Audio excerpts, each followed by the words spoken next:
Minisitiri w'Intebe n'abagenzi ba Minisitiri tubifurije ikaze muri iyi ngoro bakoreramo. Nk'uko mubizi rero nyakubahwa Minisitiri w'Intebe yifuje kugirana ikiganiro n'itangazamakuru ryaba irya hano mu Rwanda cyangwa se mpuzamahanga kugira ngo abaganirire abasobanurire ku bibazo bimaze iminsi bivugwa ari birebana n'imibereho myiza y'abaturage, birebana n'ubukungu, ariko ndabizi nk'abanyamakuru ntago mwabura no kumubaza n'ibindi cyane cyane birebana n'umubano w'u Rwanda haba mu karere cyangwa se n'ibindi bihugu. Ubwo rero mu kanya araza kugira icyo abatangariza mubone kubaza ibibazo. Nkaba nagira ngo rero mu rwego rwo kugira ngo ducunguze uburyo umwete twihute, buri munyamakuru aze kurasa ku ntego, avuga izina rye, avuge igitangazamakuru akorera, hanyuma abaze ibibazo bibiri cyangwa se bitatu. Nifuza yuko mwagira vuba kugira ngo nibura buri munyamakuru wese uri hano aze kubasha kugenda akoze icyamuzanye. Hanyuma byakabaye byiza abaminisitiri murabona imbere yanyu, niba mwumva hari ikibazo mwabaza umuminisitiri kihariye mwamubaza cyangwa se mukabaza nyakubahwa Minisitiri w'Intebe. Pour la presse internationale, je m'appelle Alain Bernard Mukurarinda, porte-parole adjoint du gouvernement. Et au nom du Premier ministre et de ses collègues ministres, je vous souhaite la bienvenue à la primature. Comme vous le savez, Monsieur le Premier ministre a souhaité animer une conférence, un débat avec la presse pour parler des problèmes socio-économiques qui sont dans la presse depuis quelque temps. Et je sais très bien aussi qu'il pourra aussi également répondre à vos questions concernant les relations du Rwanda, les relations géopolitiques, que ce soit au niveau régional ou au niveau international. Donc je souhaiterais que chaque journaliste qui voudrait poser une question, qu'il aille directement au but, qu'il donne son nom, la presse pour laquelle il travaille, et puisse poser 2 ou 3 questions pour que tout le monde puisse à la fin pouvoir faire son travail. Merci. Nyakwa Minisitiri w'Intebe ijambo ni ryanyu. Murakoze Alain. Nagira ngo mbanze nshimire icyambere na mbere abanyamakuru bitabira ikiganiro. Mbifuriza ikaze kuko tumaze igihe Covid yaratumereye nabi. Nishimiye ko twongeye guhura ku buryo buri imbona nkubone, buri physical. Nyuma y'imyaka igera kuri 2 abantu badahura ngo baganire ku bibazo by'igihugu, cyane cyane mwebwe muri abafatanyabikorwa bacu beza mufasha nk'uko nababwushize, mudufasha nka leta kwirakw'iza ingamba twashyize dushaka gushyira mu bikorwa no kuziganiriza abaturage. Ubwo duherukana rero hari muri Covid hagati tuganira ku kibazo twibanda cyane cyane ku bibazo by'ubuzima, birabari cyane cyane kugwanya Covid. Nicyo kiganiro duherukana kugirana, kandi twishimiye ko muvuye hano mwadufasha kongera kudufasha kwigisha abaturage, akaba ndetse impamvu duhuriye ngaho uyu munsi nuko ibyo twashaka byashobotse, nuko byashobotse twaripimishije turikingiza, tubifashijwemo ibyo twakwita kwigisha abaturage, twese turigishanya, cyane cyane itangazamakuru mwagize muri runini rutuma rero ku imibare ya Covid igenda ishira igabanyuka kubera iyo effort yakozwe mwagize muri nkangira ngo mbashimire. Ubwo rero icyo mwakoze nicyo cyongeye gutuma duhurira aha ngaha, kandi nidukomereza aho n'ubundi tuzongera tubahurire. Nkuko bisanzwe muri kiganiro uyu munsi twashatse kuvuga ngo ese niba twarashyize mu ngamba mu nshingano ingamba za Covid zagiye zifatwa, ubu duhagaze gute mu rwego rw'ubukungu? Turimo kuzanzamuka recovery, kugenda tuzahuka gute, ubukungu bwacu buzahuka gute? Niyo mpamvu twumva dukeneye kongera kugira ngo tubibaganirize, cyane cyane ko hanze aha cyane cyane muri media murabizi hari bivugwa biciro ubukungu bw'igihugu, ese buzazahuka, ese buhagaze gute? Turabizi ko mukurikirana imibare kenshi isorwa na Minisiteri y'Igenamigambi ndetse n'ikigo gishinzwe arusha imibare, ariko ni byiza ko tuyiganiraho kuko beyond nyuma y'imibare hari ukundi kuri twa tugomba kuganira namwe kuko imibare izisobanura icyabaye mu buzima bw'umunsi kundi bw'umunyarwanda. Nkaba rero ngira ngo mbabwire ko ubukungu bw'igihugu n'inzego nyinshi cyane, nazanye n'abaminisitiri bagera kuri 6 hano, ndetse n'abayobozi b'ibigo bya leta bari buze kumfasha kubaganiriza kugira ngo nk'uko umuhuza w'amagambo yabivuze haramutse hari ikibazo kiri specific kihariye mwakibaza mu minisitiri mwifuza kuganira nawe. Ndi kumwe rero na minisitiri w'imari n'igenamigambi Ndagijimana Ozier, ndi kumwe kandi na minisitiri w'ubucuruzi n'inganda ngira ngo ntibakeneye kwivuga murabazi abanyamakuru muzi abantu bose.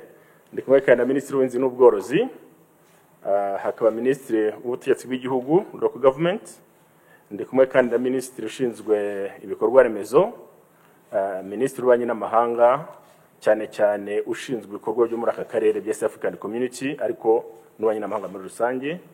Ndi kumwe kandi na minisitiri ushinzwe ibikorwa bya guverinoma muri primature ndetse n'umuyobozi wa Revenue Authority. Aburo n'abantu tugira ngo tuganire namwe, tubumve namwe, tukomeze kuvugana icyo twafatanya guteza imbere igihugu. Ngira ngo mbashimire kuba mwaje muri iki kiganiro kandi nongera kubabwira ko murafatanya ibikorwa bacu beza.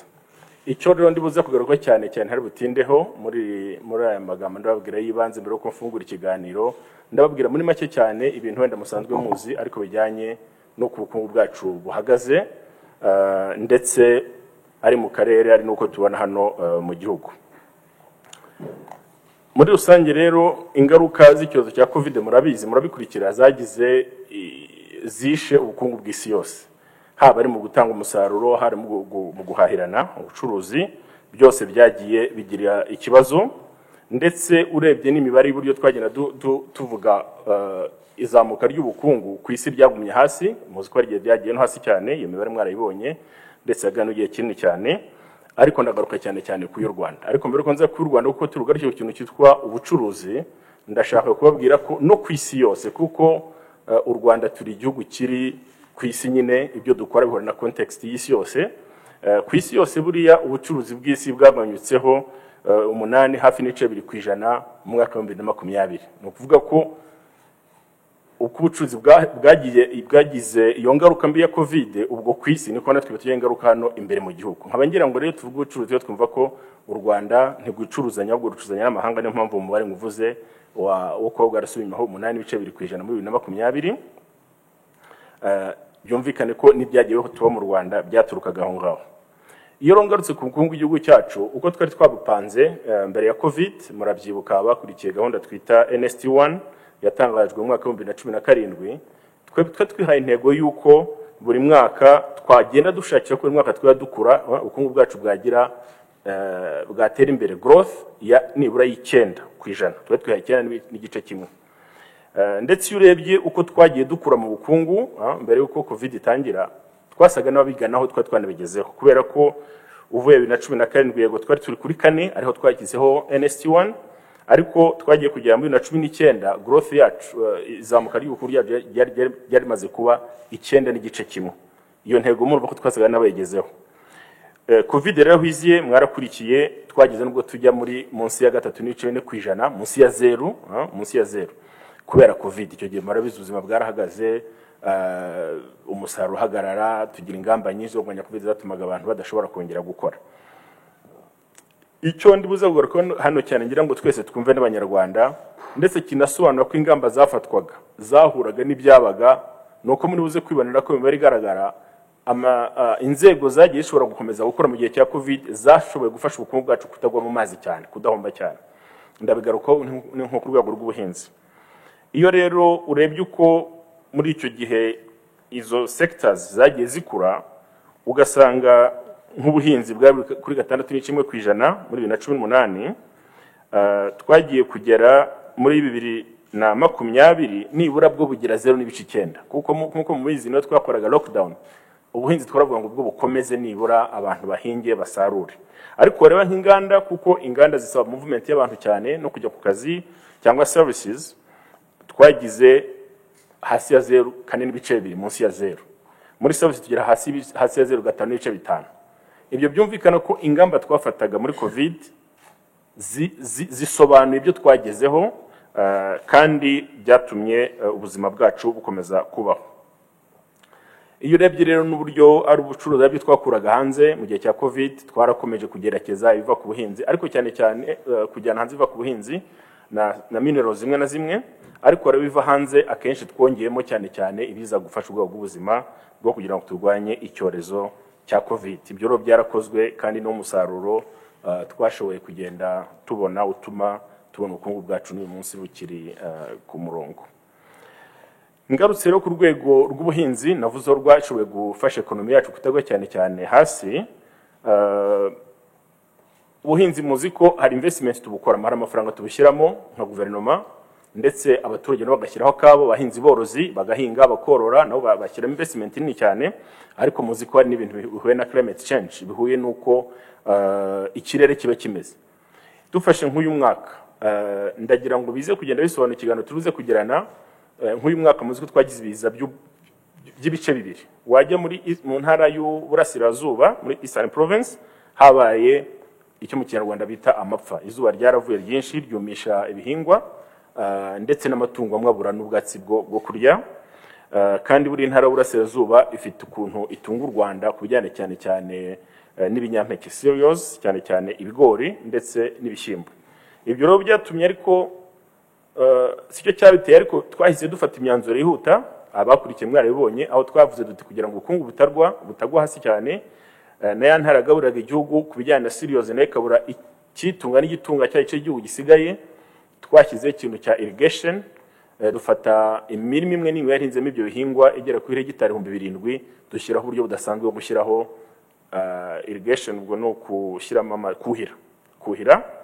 kuhira ku buryo bukurikiranye cyane, ku buryo umusaruro nubwo waje kurwa mu rwego rw'igihugu ntabwo waguye bikabije cyane. Mu by'ukuri iyo turebye neza, nubwo tukiri mu gusarura, bamwe batarangiza gusarura, ariko tubona umusaruro uzagwa ku bice nibura 6%. No kuvuga ngo wava nko kuri toni 378 twari twarasara umwaka ushize ukagana kuri toni 357 hafi aho ngaho. Tukumva n'ibyo ngibyo izo mbaraga zashyizwemo zaratanze umusaruro, bitatuma tujyo twita ko tuzajya muri food insecurity ngo tuvuge ngo ibiryo bizabura cyane. N'ibindi n'ibishyimbo byera muri ako kare nabyo muri iyo ntara nabyo byagabanyutseho 2%, ariko hari n'ibindi bihingwa muri iki gihe byazamutse bitera muri iyo ntara. Nk'ibirebye imyumbati yazamutseho 23%, ukareba umuceri wazamutseho 8%, ndetse n'ingano zazamutseho 29%, izo tweza mu Rwanda. Ibyo rero biraduha icyizere ko investment dufatanya n'abaturage gushyira mu buhinzi, ari abahinzi borozi ibyo bikorera, ari nibyo twe tubafasha nka leta, bigenda bitanga umusaruro. Ariko ndibuze kuza kubigarukaho. Icyo nagaruka rero kubijyanye n'ingamba, hari ingamba zagiye zigenda zifatwa mu rwego rw'isi twese kuzamura ubukungu. Mu by'ukuri covid itangira twese ntabwo twe tuzi kwizatinda namwe, kandi baza ko ariko mwari mubizi. Twagize mu hagati y'umwaka wa 2020 twibaza ko covid itangiye kugabanyuka, nubwo aje gutungura igakomeza. Dutangira kwibaza ngo ariko covid iramutse igabanyutse uyu munsi twazamura dute ubukungu bwacu. No twari mushyira ingamba twise izo kuzahura ubukungu. Iyo rero izo ngamba rero ikizigize kinyenzi nicyo ndagarukaho kugira ngo tuze kugaruka no kubijyanye n'imigurire n'imigurishirize mu Rwanda. Icyambere cyari kishe ubukungu cyane mu gihe cya covid ni ingendo mpuzamahanga zahagararaga. Ingendo mpuzamahanga zidahari n'ibicuruzwa ntibigenda, n'abajya mu kazi ntibagenda, bajya gukora hirya no hino mu nganda. Ikindi nkuko navuze ni gahunda za guma mu rugo zagiye zigenda ziba nyinshi ku isi yose mu bihugu binyuranye, bigatuma abantu badakora, byo gatuma nyine ibikenewe niboneka ku bukungu bidahagije bidahura. Ndetse hajemo ikintu cyitwa igamiro y'abakozi, ahantu benshi abakozi barahagarikwaga nyine. Noneho haza n'ikintu gikomeye cyane twise ikiguzi cy'ubwikorezi, shipping cost. Ibintu bigomba kuva mu gihugu bijya mu kindi byaje ibibazo byinshi. Mwumvishe icyo bitangwa ni containers, container kwisi, aho niyo wagura ibintu kubipakira byashobora kugora, ndetse wanabipakira bigatinda mu nzira. Icyo kibazo mwaragikurikiranye, kiri mu byagize ingaruka ku bihugu byose kubijyanye n'ubucuruzi n'imihahirane kwisi. Ariko noneho kigira ingaruka zikomeye twebwe nko ku Rwanda nyine nk'igihugu kiri kure yaho tweza ibintu byinshi. Ndagira ngo mbahe urugero wenda hiyo cya container kugira ngo tuvuga tujye dushyira no mu mibare, kugira ngo niyo ibintu bije guhenda tuye twumva icyabiteye. Abakora mu bucuruzi bakwereka ko container ashobora gukodeshwa amafaranga amadolari 500 kugira ngo muri China mu Bushinwa igere mu Rwanda. Ubu ngubu iri hagati y'u8 n'ibihumbi 10. Mwumva ibyo ni bari container imwe, mwumva impact, ingaruka mbi bita bigira ku bukungu bwacu n'imihahirane yacu n'abandi bantu bo hirya no hino. Urwo n'urugero rumwe, ntabwo ndavuga imibare myinshi uyu munsi, ariko ndagerageza kuvuga ibintu byatuma twumva twese ari mwebwe mu itangazamakuru ndetse n'abanyarwanda, kugira ngo twumve neza uko ubukungu bwacu buhagaze uyu munsi. Icyo rero ikindi nakongeraho kijyanye n'ibyo n'ibikomoka kuri peteroli. Ibikomoka kuri peteroli byagiye bigenda bizamuka. Urugero naho hano uko nk'igiciro cy'akagunguru muri cyo bita barira mu Kinyarwanda bita akagunguru, iyo urebye muri uyu mwaka wa 2022 kigeze ku madolari 123, ariko ubwo muzi ko bihindagurika buri munota. Ni rimwe mu mubare wagaragaye muri uku kwezi muri average mu kuza ndengo, ngira ngo niko twabivuga 123. Ariko wareba mu mwaka wa 2020 muri icyo gihe cyari amadolari 63.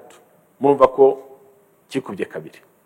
Ibyo rero bitwereka ko iyo peteroli zamutse ubwo turindira n'izindi ngaruka zose zijyanye nabyo, ariko ndaza kugaruka ku bijyanye n'ingamba nka leta twafashe zatumye nubwo tugenda tubyumva mu mibereho yacu, ariko bidakomerera cyane cyane umucuruzi n'umuguzi w'umunyarwanda. Hari ingamba zashyizweho. Ku ngamba rero zashyizweho cyane cyane twashyizeho kugira ngo dushobore kugenda tuzahura ubukungu, ndababwiramo nkeya, izindi nyinshi abanyarwanda barazizi, ntabwo leta yigeze batererana, leta ibahora hafi. Ariko iby'ingenzi ndaza kugarukaho, mpereye kuri ibyo bya peteroli, hari nkunganire subsidy twagiye dushyira mu giciro cya peteroli. Mwebwe arabatwara imodoka ngira ngo arigiye muri giciro kuri pompe, ariko numenye ko ari amafaranga yatashyiramo buri mezi abiri. Buri mezi abiri buriya tuvugura igiciro cya essence na mazutu, tukareba ngo dushingiye ku biciro mpuzamahanga kuri pompe umuntu yakabonera peteroli cyangwa essence amafaranga angahe. Iyo dusanze bigiye kuzamuka bikabije, cyane cyane mu gihe cya covid, twaje dufashe abanyarwanda gusohoka muri covid twemye duhagaze neza, twagiye dushyira amafaranga nka leta atuma igiciro cya mazutu na peteroli kitazamuka.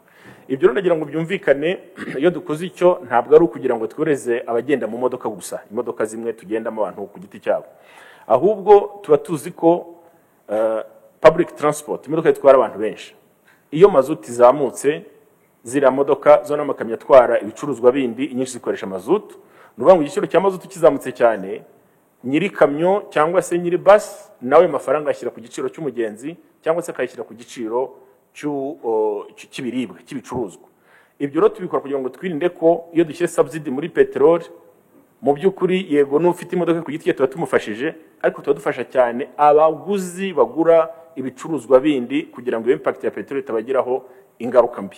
Ndaza kubaha zimwe mu ngero zifatika. Ibyo rero twabikoze kuva muri covid, kuva mu kwezi kwa gatanu. Ntabwo ndatwabatangaje, ariko nzi ko hajyaho message zimwe kuri radio na televiziyo, ariko nayo mbabwire ko kuva mu kwezi kwa gatanu ku 2021 ntabwo igiciro cya essence cy'amazutu mubona kuri pompe aricyo cyakabaye kiba gihari, burya kiba ari gitoya ugereranyije n'icyakabaye gihari iyo leta idashyiramo inkunga. Leta irakomeje kugenda ishyiramo inkunga kugira ngo dushobore kugira ngo isoko ryacu abaturage badahungabana. Ikindi cyakozwe, ubwo ndaza kugura ko ntangi ingero, ariko ikindi cyakozwe muri ibyo bijyanye no kugerageza ko twabyutsa ubukungu bwacu nyuma ya covid, hagiye ikigega cyo kuzamura ubukungu twita Economic Recovery Fund. Nacyo ndaza kukigarukaho, mwese mwagiye mucyumva, ndetse kigerageza gufasha inzego zose, uvuye ku bukerarugendo ukajya ku business zindi zinyuranye, ndetse kigera no kuri public transport, abantu batwara abantu benshi.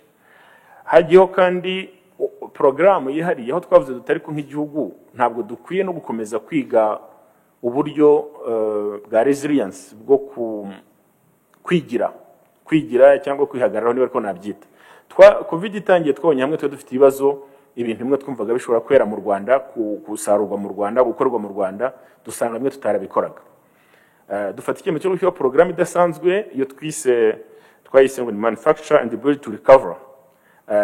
Mwarayumvishe, yo kugira ngo tuvuge ngo muri izi sectors ziri specific, umuntu ushaka gukora uruganda rukora ibintu bini u Rwanda rukenera umunsi kundi, niyemeza kubikora, hari ibintu byinshi leta imukuriraho, byinshi cyane, imisoro n'ibindi.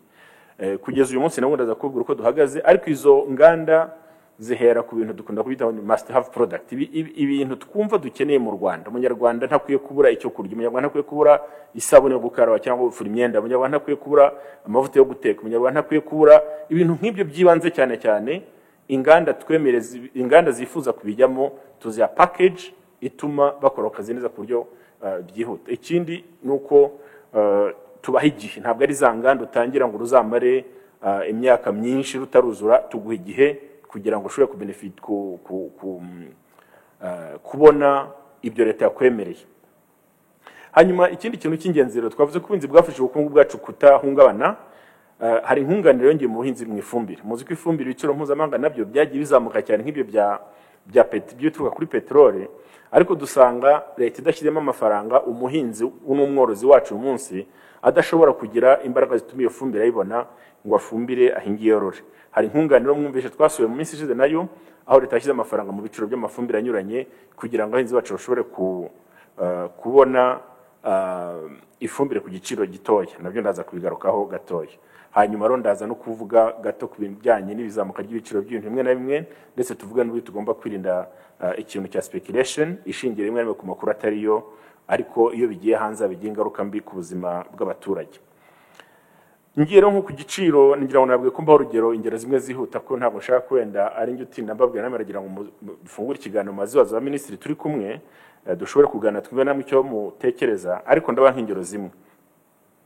Nk'iyi nkunganire isabuze twashyize mu bijyanye n'ibikomoka kuri peteroli, bigaragara ko nabwiye ko byatangiye kuva mu kwezi kwa gatanu 2021. Buriya litiro ya mazutu yagombaga kuba icyo gihe igura amafaranga 1,090, ariko dushyizemo nkunganire igura 1,058. Ayo ni amafaranga menshi ku muntu upakiye ikamyo urashyiramo litiro nyinshi kugira ngo atware ibicuruzwa. Litiro ya essence icyo gihe yagombaga kugura amafaranga 1,161, ariko dushyiramo nkunganire igura 1,088. Aho hari mu kwa gatanu k'umwaka ushize. Buri mezi abiri tugahura tugasubiramo ibiciro, dukurikije ku isoko mpuzamahanga, tukagenda ikiraba igiciro tugashyiramo nkunganire. Kuva icyo gihe rero kugeza uyu munsi nibyo nababwiraga, igiciro tubona kuri pompe tugiye kunywesha imodoka yacu cyangwa ikamyo itwaye ibiribwa cyangwa ibindi bicuruzwa, burya leta ibashyizemo amafaranga kugira ngo ibintu bigende neza. Wenda nabantu urugero ko muri uku kwezi kwa gatatu kwa 2022 nabwo twashyiremo indi nkunganire, aho litiro y'essence uyu munsi igura 1,256, ariko iyo guverinoma idashyiramo nkunganire iyo subsidy ibigura 2,287. Iyo ni difference nini cyane. Wareba kuri mazutu nabwo ni kimwe munsi igura 2,201, ariko yatajyamo nkunganire ibigura 2,262. Ibyo rero icyatugiye tubikora nagisobanuye, kandi abanyarwanda bose barakizi ko ari ukugira ngo hataba izamuka ry'ibiciro rikabije, hataba izamuka ry'ibiciro by'ibiribwa by'ibindi bicuruzwa n'iryo gutwara abantu rikabije cyane. Ndetse niyo urebye igiciro cyo gutwara n'ibintu bandi buza kukigarukaho, gutwara abantu nako iyo urebye igiciro umuntu uvuye i Kigali agiye Rubavu cyangwa uvuye i Kigali agiye Rusizi uyu munsi, usanga harimo itandukaniro ry'amafaranga 1,000 iyo nkunganire bitariho iva mu kigega ndibuze kuvuga mu kanya.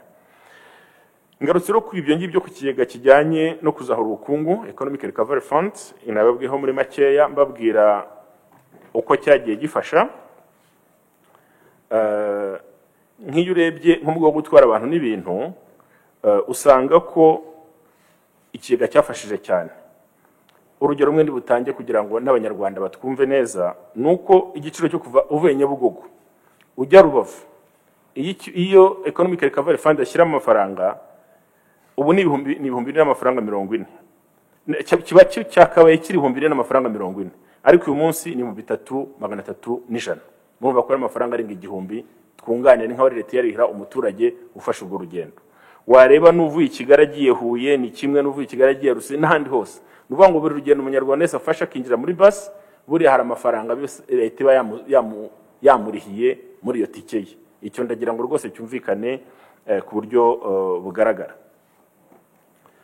Iyo urebye no mu mujyi wa Kigali bura nabwo navuze bava Kigali bajya handi, ariko urebye mu mujyi wa Kigali niyo wava Kimironko, ubu igiciro cyagombye kuba cyari kuba amafaranga 318, ariko ni 253 kubera iyo nkunganire yavuye muri Economic Recovery Fund. Ingero ni nyinshi cyane. Ngarutse ku bijyanye rero na Economic Recovery Fund, yafashije uretse biba public transport iby'ingendo z'abagenzi, yanafashije urwego rw'ubukerarugendo, amahoteli kudahomba, kandi amahoteli muzakamaro kabura. Ndagira ngo nyisobanure neza, hari ingero zimwe tudatanga ariko zikenewe. Iyo tuvuze guteza imbere amahoteli, abantu baravuga ati ariko na amahoteli gusa. ariko najya mbibutse ko buri gituma ubuhinzi butera imbere nuko amahoteli abugurira. Igihe twari muri lockdown amahoteli asa naho adakora, yaramwumvishe crisis y'ibitunguru yabaye, abahinzi b'ibitunguru bazo babigurisha, aborozi borora inka bafite amata bagurisha kuko hoteli na restaurant ntizakoraga. Nuvuga ngo iyo dusupportinga hotel tuba tugira ngo dufashe isoko ry'abahinzi borozi bacu bona bagurisha, nuko iyo value chain ikora. Hotel ndagira ngo bikane ko tubifasha tele hotel gusa tudufasha nko gufasha tourism, abo tudufasha n'ubuhinzi bwacu n'ubworozi kugira ngo bone isoko. Iyo kenshi ugo ruhererekane rw'agaciro k'ubucuruzi rutumvikanye neza, tubifasha nko gufasha hotel cyangwa gufasha ibintu wafashije umuntu wenyine, ariko twita tuzo dufashije uko muri value chain bihagaze. Ngarutse ro kuri ya program nababwitwa Manufacture and Ability to Recover program, nabivuze niyo guteza imbere inganda cyane cyane zikora ibintu twumva mu gihugu bikenewe kandi tudakwiye kubura kandi bishobora gukorerwa hano. Ungu tumaze kugira kuva yatangira tumaze kugira inganda ziya kuri 38 zasabye kandi zabwo uburenganzira bwo gukora, ndetse zimwe zatangiye kubakwa. Tukaba twizeye ko bitarenze imyaka 2 zo zikora ibintu dukenera mu Rwanda. Inyinshi iyo tuzayo program ntabwo ari incentives zituma bakora mu gihe kitazwi, tuba hameze 18 cyangwa ameshaka 28 ko ubwo ruganda warukoze warwubatse warurangije rutangiye gutanga umusaruro, kugira ngo nyine twumve ko natwe nkunganire leta yaguhaye yagize ikimariye abaturage. Kubijyanye n'ifumbire mvaruganda nabyo nkuko navuze bifasha rwagwe rw'ubuhinzi rwacu. Nagira ngo ngaruke ku kintu kimwe cyuko ubu iyo urebye nk'iyo tutashyiramo iyo nkunganire kuri ya fumbire umuturage we agura yamugeze hagiye kwikira mu buhinzi. Ndatanga urugero rumwe gusa kugira ngo ntabatindira, nzi ko namwe mufite umwanya wo kugira ngo mutuganirire. Nk'ifumbire bita NPK yagumbye kubigura 1357 uyu munsi ku kiro, ariko kubera nkunganire igura amafaranga 882. N'urugero rumwe ndatanga, n'izindi zose muzirebye minagiri yabaha imibare yandi y'ubundi bwoko bw'amafumbire bwose dukoresha. Ubwo rero nkagira ngo mbabwire ko ibi byose ndabivuga kugira ngo mbabwire ko leta y'u Rwanda ubukungu bwacu tukurikirana umunsi kundi tujyana dutunganya aho ikibazo kivutse uko bishoboka kugira ngo abaturage bacu bagire imibereho myiza. Izo zose ni ingamba nyinshi zyafatwa, ariko n'izindi nyinshi ntavuzwe ngubwo zijyanye n'ifaranga n'ibindi. Ngarutse ro kujyanye n'izamuka y'ibicuruzwa muri iyi minsi twakunze kubona muri social media, nagira mbabwire ikintu kimwe cy'ingenzi. Uko kuntu twateje imbere ubuhinzi bigatuma muri covid nibura bwo bukomeza ko byarashobokaga ko ntabwo bwaterwaga cyangwa bwadependera nibiva hanze uwo munsi. Bikanahura nuko program twari nk'igihugu yo kuba kwihaza kuri seed ku mbuto zo guhinga. Iyo program twayigeze, iyo gahunda twayigezeho muri season A y'umwaka yingiya yatangiye mu kwezi kwa 9 ku mwaka ushize. Imbuto ubutuzaje mu Rwanda zibihingwa ni gahunda twari mu mwaka wa 2017, twiha imyaka mike tuvuga ngo tugomba kuba twabirangije mu kwezi kwa 9 kwa 2021 kandi byarakozwe. Ibyo byazanye ingaruka nziza ku buhinzi, ku buryo birebye ku isoko ibintu bihagaze. Ibihingwa tweza mu Rwanda ntabwo ibiciro byabo byazamutse. Ibyazamutse ni bicuruzwa bike by'ibintu biva hanze, nabyo ba minisitiri turi kumwe turabaranza kumfasha kubasobanurira impamvu, ariko bimwe bishingiye ku mpamvu z'inganda biturukamo, ndetse nasobanura neza ko abatangiye gukora za speculation ngo ni ikibazo cy'intambara iri aha n'aha, ntabwo ari byo. Ibiciro by'ibintu byazamutse cyane cyane mwumvishe iby'isukari muri iyi minsi. Ibyabanje ni bitatu: habanje isukari, isabune n'amavuta yo guteka. Ntaho bihuriye n'ikibazo cyo bita intambara ngo iri ahantu hana ku isi. Ni izindi mpamvu turi basobanurire. Ngira ngo n'umucuruzi wabyitwaza agatangira kuzamura igiciro cy'ibijumba, icy'inyanya, icy'imyumbati ngo ni intambara nguri mu bihugu byo hanze, ntabwo ari byo. Ibyo Minicom kazi ko dufite inspection team igenda ireba impamvu umuntu azamura ibiciro, ariko kuri iby'isukari n'amavuta ni izindi mpamvu zishingiye ku nganda byaturukagamo. Nagira ngo ricyo nkivugeho, ariko nimuza ko tuzanindwe ndaturabiganiraho. Ikindi narangirizaho nuko ibyo biciro by'ibintu bikorwa mu Rwanda bitazamutse. Hari bike byazamutse akantu gato, usanga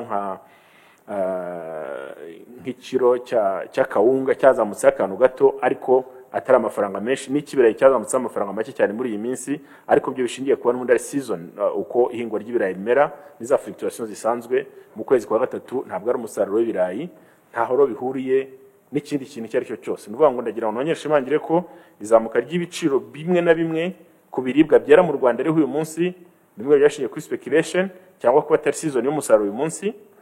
Ibindi by'ibintu dutumira hanze bishingiye ku nganda zigera kuri 2 cyangwa 3 zibikora ziri muri maintenance, nabyo turaza kubibabwira. Ntatinze rero nagira ngo kora ko ari ikiganiro ntaza kuvuga njyenyine, nagira ngo namwe mbaho umwanya. Icyambere ngira ngo moderator ntiyabivuze, ariko kugira ngo abantu baganire baziranye, nge nababwiye ababuzi twazanye, ubwo namwe muratwibwira hanyuma tuganire tuziranye. Ubwo nshubiza ijambo moderator, murakoze cyane. Harakoze cyane nyakwa Minisitiri w'Intebe kuba atugejeho ikiganiro. Nk'uko yarasoje abivuga, nabikomojeho, ufata ijambo buri wese yivuge, avuga ikinyamakuru waturutsemo, noneho abazi ibibazo bye. Numva byakabaye byiza ibibazo 2-3 atabirengeje kugira ngo areke n'abagenzi baze kubaza. Ubwo rero dufite mikro imbere yacu, reka tugende ku murongo. Duhere kuri Madame Scovi Mutesi hano, akandi hariya avuga ibibazo bye, abo abibajije bamusubize, tugende ku murongo twihuta. Murakoze. Murakoze. Nkuko yarabivuze moderator, ndi Scovi Mutesi, ndi umwanditsi mukuru w'ikinyamakuru Mama w'u Gasabo, nkakora n'ibindi biganiro bitandukanye ku bitangazamakuru bitandukanye. Nyakubaha ba minisitiri, ngira ngo nashaka kubaza ku kibazo cyane ku kijyanye nuko nyakubaha minisitiri w'Intebe yaravuze ko ibihingwa bikomoka mu Rwanda cyangwa bihingirwa mu Rwanda bitazamutse, ariko usoza uvuga ko ibirayi byiyongereyeho igihe amafaranga make ndetse n'akawunga. Ubwo wenda hashobora kuba hari n'ibindi. Ikibazo cyanjye kirabaza kiti, kuba ibihingwa bihingirwa rimwe bikera bikarangira nk'uko rukoresheje ijambo season, nta hagaragara intege nke mu kuba abaturage bafashwa guhunikana ya myaka kugira ngo n'igihe iyo season iteze ibyo kurya biboneke. Ndatekereza ko muri bumfashe kumva icyakorwa. Hanyuma ikibazo cya kabiri, ndatekereza ko bavuze ko ari uguhera ku murongo ntari bugaruke. Nyakubahwa PM, nagira ngo mutubwire ku kijyanye n'ubucuruzi bwambukiranya imipaka ariko bukorwa n'abaturage buciriritse. Uyu munsi abaturage barakwa ibyangombwa bihenze kugira ngo bambuke bajye muri Kongo cyangwa se kwipimisha Covid n'ibindi kujya muri Uganda. Ubucuruzi buciriritse bwo guturana kw'abaturage, nk'uko tuzi ko abaturage bavuga ko umupaka ari ubuzima bawuturiye, ni iki bategereza mu gihe kingana iki? Igihugu n'ikindi kiravuga niki kugira ngo abaturage babashe kwambuka neza uyu mupaka kandi bacuruza ibicuruzwa bya buri munsi nk'uko byari bisanzwe? Murakoze.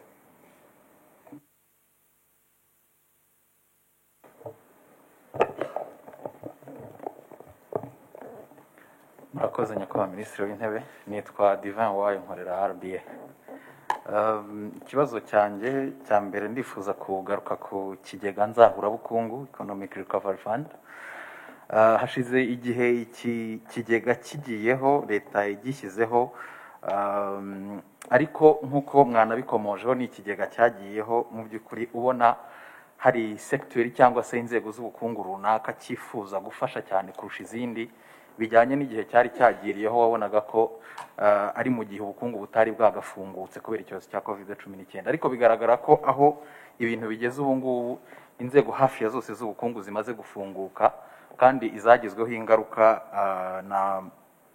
na COVID-19 ni hafi ya zose. Mu minsi ishize mwavuze ko hashobora kongerwamo amafaranga cyangwa ingamba zo kuzahura ubukungu zikavugururwa, kugira ngo twumve mu buryo bufatika bwumvikana ingamba zindi zihari nyuma yaho bigaragaye ko ubukungu muri rusange, inzego z'ubukungu zose zigenda zifunguka bitandukanye n'igihe iki kigega cyajyagaho. Hari inzego zimwe na zimwe twabonaga ko zitabwaho. Ubwo nicyo ngicyo. Ikindi ni ikijyanye n'impungenge abantu bamwe bafite ku ngamba zigenda zifatwa muri uru rwego rwo guhangana n'izamuka ry'ibiciro ku masoko. Mwavuze ibyagiye bivugwa cyangwa se ibyo mugendamo, ndabona namwe ku mbuga nkoranyambaga abantu bamwe bakavuga bati u Rwanda rwabonye amasoko meza mu mahanga, ibicuruzwa bimwe na bimwe abantu bakaryoherwa n'isoko ryo mu mahanga, kandi mu Rwanda naho bigikenewe. Sinzi icyo mwabivugaho, ngira ngo ni ibyo ngibyo. Murakoze.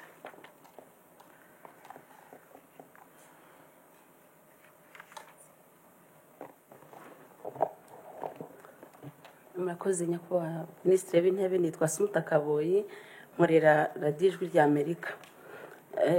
Mfite ikibazo kitagendanye n'ibi by'ubukungu kuko benshi babigarutseho. Ndi ku bubanyi n'amahanga. Mu minsi ishize ya vuba twabonye urugendo rw'umugaba mukuru w'ingabo zirwanira ku butaka wa Uganda yaje mu Rwanda, hanyuma mu byo yari yanditse ko ari gushimangira umubano, ariko ntabwo twamenye ibyashimangiye ibyo ari byo uko byarangiye, ntabwo twabimenye. Urwo rugendo rwahuriranye n'uko Minisitiri wacu w'ingabo yari ari i Burundi. Umuntu yavuga ngo ohoho byagenze gute, yakwitega iki kuri izo ngendo zombi muri ibihugu duturanye? Murakoze. Barakoze. Ndumva ubwo bari batatu babajije twabanza tukabona ibisubizo, noneho n'abandi batatu bakazakurikiraho. Murakoze. Murakoze cyane kuri ibyo bibazo. Ngira ngo kugira ngo dusangire ijambo hari byinshi ndabwira ministers bagasubiza nkuko nabwiye ko tubaze kugira ngo tubaganire. Ndabivuga muri make ariko ba ministers mbaha ijambo. Scov yavuze ku bya cross border trade, yavuze ubucuruzi bwambukiranya ubupaka bw'umunsi kundi abaturage bakora. Ngira ngo baza ngo ikiri mu gukorwa n'iki. Hari ingamba nyinshi zafashwe ndetse ndaza guja minister w'ubucuruzi abiso abahe details zituma abaturage bacu bacuruzanya n'amahanga duturanye, atari bwo abacuruzi bo kujyana hanze kurabwo.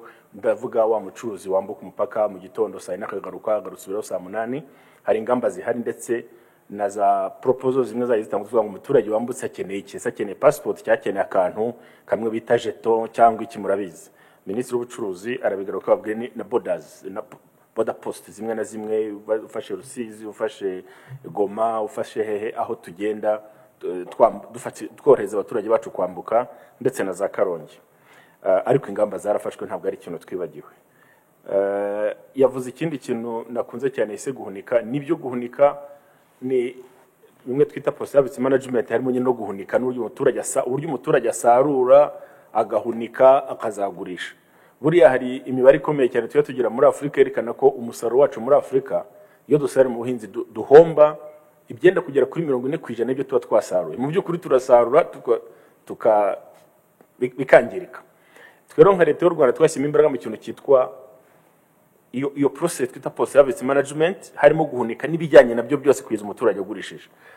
Ndaza gwija Minisitiri w'Ubuhinzi ababwira imibare ijyanye nabyo, ariko bimwe mu by'ingenzi nabyo twakoze. Hari investment zakoze mu bijyanye no kugura amashini yumisha imyaka, gutunganya ubwanikiro, ndetse tugira target z'uturere aho tuvuga ngo buri karere kagomba kwerekana ko kakozwe ubwanikiro bw'imyaka bungana ukunuku mu gihe kiniki. Ibyo byarakozwe mu myaka 2-3 ishize, ndetse ku buryo na bya bindi twita aflatoxin byajyaga kwa kwangirika kw'imyaka cyane cyane ibigori byabagaho. Mubona ko imibare twere ko byagabanyutse. Habaho no kwigisha abaturage uburyo guhunika bigenda, kuko guhunika ntabwo ari gusarura gusa witunaga muri storage, harimo n'uburyo treatment igomba gukorwa. Ibyo rero byarigishijwe. Ndagira ngo Minisitiri w'Ubuhinzi n'Ubworozi aze kubaha details akurikije no turere. Ku Divin Uwayo niba ntibeshye neza ku izina, yavuze ati Economic Recovery Fund ati kimaze igihe kigiyeho kirafasha gite, ateze kizongerwa. Nagira ngo nyira hari message nibagiye gutanga. Dutangira twashyize miliyoni 100 z'amadolari, bwo ni nka miliyari 100 z'amanyarwanda. Amafaranga tuyukuntu tuyaganya za sectors dukurikiza ababaraga cyane muri icyo gihe, nkuko nababwiye twere ku mahoteli ku mpamvu zimwe zizwe nasobanuye, ariko dufasha n'izindi sectors zose. Ubu rero leta y'u Rwanda twasanze byaragize akamaro, dufata umwanzuro wo kongera icyo kigega kuri kizongerwamo izindi miliyoni 150 z'amadolari, ndetse tukaba dufite na gahunda yo gukomeza kugenda tuyongera. Ndetse ngira mu minsi mike nabwo Minisitiri w'Imari n'Igenamigambi aze kubabwira details. Mu minsi itarenze ibyumweru 3 tuzalauncinga, tuzatangiza iyo phase ya kabiri y'iki kigega, kugira ngo abaturage bumve ko kigikomeza, ndetse n'imikorere yacyo yaravuguruwe. Buryo utangiye ibintu bwa mbere twari muri covid, hari abatara kigezeho neza, ndetse ntabwo twacyamamaje kwijana kubera ko twari muri covid, ariko covid igenda igabanyuka tuzacyamamaza kurushaho na access, abantu bakigireho access ku buryo burambuye. Ariko Minisitiri w'Imari n'Imigambi aze kongera abahe imibare yose. Hari ikibazo cyabijyanye n'izamuka ry'ibiciro ku masoko. Nagira ngo wenda mvuga akantu kambere ko Minisitiri w'Ubucuruzi naza kukigarukaho. Nababwiye ko leta igenda ishyiraho ingamba zo kugira ngo iyo ibicuruzwa mpuzamahanga bizamutse abaturage bacu tutabihomberamo cyane. Ariko nagira ngo nasobanure ko ntabwo twavuga ko leta y'u Rwanda izahora yabsorbing iyo shock. Ku isi niko bigenda, iyo ubucuruzi nyine burakora, twe turabaguzi. Iyo ibicuruzwa bizamutse cyane, nubwo leta igerageza kuvugira abaturage bo nkabari nabwe muri ibicuruzwa biva kuri mu products biva kuri petrol, tukageza kugera tugabanya iyo shock kugira ngo itagera ku muturage. Ariko ntabwo nababwira ngo leta izahora ariyo iyo difference. Isi n'isi nyine ubucuruzi burahari. Hari igihe tumva ko igiciro cy'ishati cyazamutse kubera ko zikorerwa byahenze, hari igihe tumva ko igiciro cya peteroli cyazamutse cyangwa kibindi bintu byose. Ndagira ngo tunumve ko iyo context y'ubucuruzi ku isi u Rwanda rutakuguza ducuruzanya n'abandi. Bitero naho turangura natwe nibizamuka, ndagira ngo n'abaturage tubereye kuzakira ko byazamutse ku isi no mu Rwanda biragira ukuntu bizamuka. Bikeretse ishobora kugira ibyo igabanyeho izabikora nkuko twanabikoze, ariko twumve ko uko crisis igenda iba ku isi y'ubucuruzi natwe tuzayumva nk'abanyarwanda. Ntabwo navuga ngo bizabaho buri gihe leta ngo iyo shock leta izagihora yikuraho ya no bucuruzi niko bugenda ku isi. Ariko icyo navuga ngo nuko leta irabikurikira, ndetse n'umucuruzi ushatse kuzamo speculation ngo hende abantu tukamuhana tukamubwira ngo gabanye suko bigenda. Ariko nanone ntibuza kubucuruzi butabucuruzi, igiciro ku isi kirazamuka, aho turangura ingano iyo bizamutse byumvikana ko igiciro cy'umugati kigira akantu kazamukaho. Ariko nanone nka leta niyo mpamvu duhari tuvuga ngo niba igiciro cy'ingano cyazamutse 10%, umucuruzi yo kuzamura 70%, icyo gihe abaye ibyo baturage. Ibyo nibyo tuguma tureba turengera inyungu z'umuguzi. Nicyo navugaho, ubwo Minicom nawe araza kubigarukaho.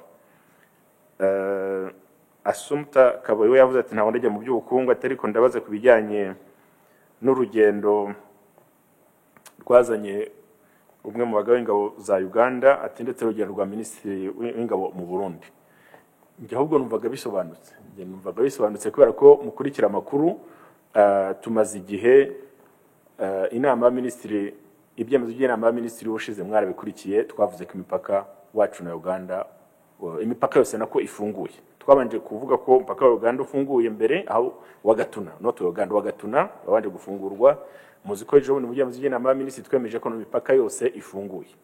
Niba mwarakurikiye neza, byakurikiraga itangazo twatanze mu kwezi kwa gatatu covid itangira, tuvuga ngo imipaka yose yo ku butaka irafunze igihe twinda covid. Ejo bundi ikinama guverinoma yakoze kwabaye kongera kuyifungura. Iyo rofunga imipaka buri habonye ibiganiro, Minisitiri w'Abanyamahanga arahari, no mpamvu nawe twazanye kugira ngo wenda mu gihe cyose cyane n'abanyamahanga gisobanure. Ariko ubundi iyo ufunga imipaka hari bigomba kuganirwa. Ese ko twari tumaze imyaka 2 covid yaratuzahaje, abantu batagira ibyo biturujya n'uruza, batagenda ngo bagaruke. Ubu twaba tunho bagiye kugira urujya n'uruza, turabigenza gute? Inzego ziraganira, icyazana umuyobozi yabo wa Uganda cyangwa acakaje Burundi ajyanye ubutumwa bwa guverinoma cyangwa umukuru w'igihugu nibisanzwe, n'ibihugu tusanzwe tubana tuganira, cyane cyane ko imipaka ifunzwe ikayifunguye. So nibiganiro bisanzwe usanga tujyana n'inzego. Ngira ngo mubajije ngo Minisitiri ngo yagiye Burundi, nanjye bwanye muziko nagiye Burundi mu butumwa mu gihe cy'umwaka ushize. So ni kuganira n'ibihugu duturanye rero birahari, bihoraho, tugenda tugira ingendo. Muziko mu minsi nari twagiye Kinshasa mu butumwa none bw'akazi, Minisitiri ngo ko yagiye Burundi, umuyobozi umwe mu nzego z'igisirikare za Uganda kubaza mu Rwanda, ni bisanzwe, ni mu rwego rw'imibanire tugirana n'ibihugu duturanye. Numva rero ahubwo byashimisha ko izo ngendo imipaka yafunguwe none n'abayobozi bakabatangiye gukomeza kugenda basurana. Ubwo nabwo musanze hari precision ikeneye ko Minisitiri w'Abanyamahanga akiraho yaza kwishyiraho. Ngira ngo wenda naho ijambo Minisitiri w'Ubucuruzi akabavuga kujyana na cross border trade, niba hari icyo yakongeraho. Murakoze nyakubahwa Prime Minister. Ku kibazo kijyanye n'iby'ubucuruzi bwambukiranya umupaka, navuga ntabwo ibyangombwa byo byahenze, kuko ahubwo ubucuruzi bufitanye nabwo bwaraniyongereye. Navuga ni nk'urugero nko muri DRC, aho muri 2020 twari tubashe gucuruza miliyoni 340, muri 2021 twikubye kabiri tugeze muri 600. Ariko icyagaragara wenda nk'igihenze bishoboka ari ibi bishyashya, aho kwambuka umuntu ajya muri Uganda usanga hari ibiciro abantu bacibwa ku tesite za covid. Ku ruhande rw'u Rwanda rero ho byarorohejwe cyane bihagije ku buryo babikora randomly bake bake kandi ari rapid test, ariko byagaragaye ko ku rundi ruhande ho bakiri kubakoresha PCR test ifite igiciro cyisumbuye, ariko ibiganiro byo biriho kugira ngo abantu barebe uburyo no ku ruhande rwa Uganda nabo bakora ibijyanye n'ibyakoreza ubucuruzi. Navuga ku ruhande rw'u Rwanda ho ibyo biciro byarorohejwe. Ikindi wenda nakongeraho ni uko nkomeje ku ruhande rwa DRC ni urugero, mbere hariho za jeton ibyangombwa bashobora kuba bakoresha mu gihe cya covid birahagarikwa, ariko ubu mu biganiro twajyanye tugeza ahantu heza ko nako twiteguye kongera kubikoresha. Ni ibyangombwa byorohereza umuntu ucuruza mu bucuruzi bwambukiranya umupaka kwambuka bitagoranye. Hashize ndetse n'iminsi 3 twongeye gufungurirwa imodoka zizwi nka rifan zizorohereza abacuruzi bato bato kwambukanya ibicuruzwa byinshi, haba hajya muri DRC cyangwa se bigaruka muri Rubavu. Twanabyo ni ibintu byorohereza ubucuruzi bwambukiranya umupaka. Nanavuga ntiyashize ibyumweru nka 2 n'igice cyangwa 3 tujyanye amasezerano na DRC ajyanye no korohereza abacuruzi bato bato, icyo bita simplified trade regime, yemerera umuntu ufite ibicuruzwa biri munsi y'amadolari 500 kwambukiranya ibicuruzwa bye ku mpande zombi atagombeye kujya muri declaration bakora muri customs, declaration bakora muri gasutamo. Ibyo nabyo ni ukugira ngo bibashe kuborohereza kuba bakwambukiranya bakorwa ubucuruzi. Nanavuga ni ku ruhande wenda rw'ibijyanye n'abakora ubucuruzi buca mu mato mu mazi, naho twarabaguriye ku buryo niba ari nk'umuntu uturutse mu gihe cyo kurangura aciye nka Karongi yinjira mu masoko yose aje kurangura adafashe gusa isoko riri hafi. Mu gihe cyane n'ubucuruzi bwambukiranya umupaka rero ibyakozwe ahubwo ni byinshi bitandukanye bituma bwabashije kwiyongera mu mwaka ushize, tukatunizera ko n'uyu mwaka bizakomeza kwiyongera.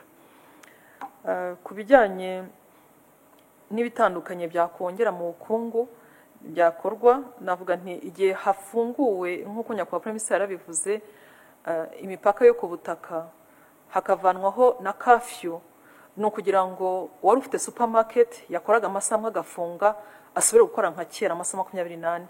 Wari ufite uruganda bakoramo ngo ubusimburanwa shift bashobora komeza kongera gukora aho kugira ngo bagire amasaha ntari bagomba gutaha.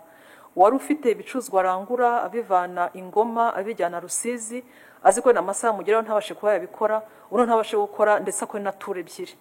Ibyo byose kugira ngo ubwo bukungu burusheho kuzahuka utuma bashobora kubona amafaranga yafasha kurushaho gutera imbere. Ikindi wenda cyabajijwe njyanye n'izamuka ry'ibiciro, atesaho wenda twaragize exports nyinshi byo twereza mu mahanga byinshi kurusha ibyabikenewe hano mu Rwanda, ariko twarabigenzuye nk'uko byari byavuzwe, hari ibiribwa byinshi bitandukanye ahubwo byiyongere mu gihugu ku buryo ntabwo export ari ibicuruzwa byagiye hanze ari byinshi kubyo byatuma twige tugira ubukene bwabyo. Ibikorerwa mu Rwanda byo birahagije kandi birahari, ahubwo nibyo dutumiza hanze nibyo byagiye bigira bimwe na bimwe bihungabana bitewe naho bituruka mu gihugu biturukamo. Nyakubahwa Prime Minister n'uvuga gusobanura natanga. Ngira ngo hari icyabajwe kijyanye na storage na post service management. Minagri Minister w'ubuhinzi ashobora kucyongeraho. Ya murakoze nyakubahwa Prime Minister, ibyinshi mwabivuze ariko wenda icyo nakongeraho, ibyo leta ifasha abahinzi mu kubaka yaba ubuhunikiro yaba ubwanikiro yaba ibikonjesha ibyuma bikonjesha, akenshi leta ibyubaka kugira ngo bikoreshwe n'abahinzi bibumbiye hamwe, ntabwo ikoresha ku buryo buri muntu uwo ari we wese yabigira iwe. Ibyo ngibyo hari n'urugendo, hari ibyo leta yagiye yubaka, ariko icyo tuba tureba cyane ibi bijya mu bucuruzi ni n'ibihunitse mu buhunikiro bw'abikorera ku giti cyabo. Ahangaha icyo nshaka kuvuga ni investments. Buriya hari ubuhunikiro bwinshi cyane bw'abikorera ku giti cyabo buba buhari, n'ubundi umusaruro w'ubuhinzi urahingwa n'abahinzi ukagurwa n'abacuruzi, abacuruzi bakaba aribo bawutigezaho mu masoko. Ahangaha rero ahubwo icyo nakongeraho nuko tugumya gushishikariza abikorera ku giti cyabo gushora imari muri ibi bintu byo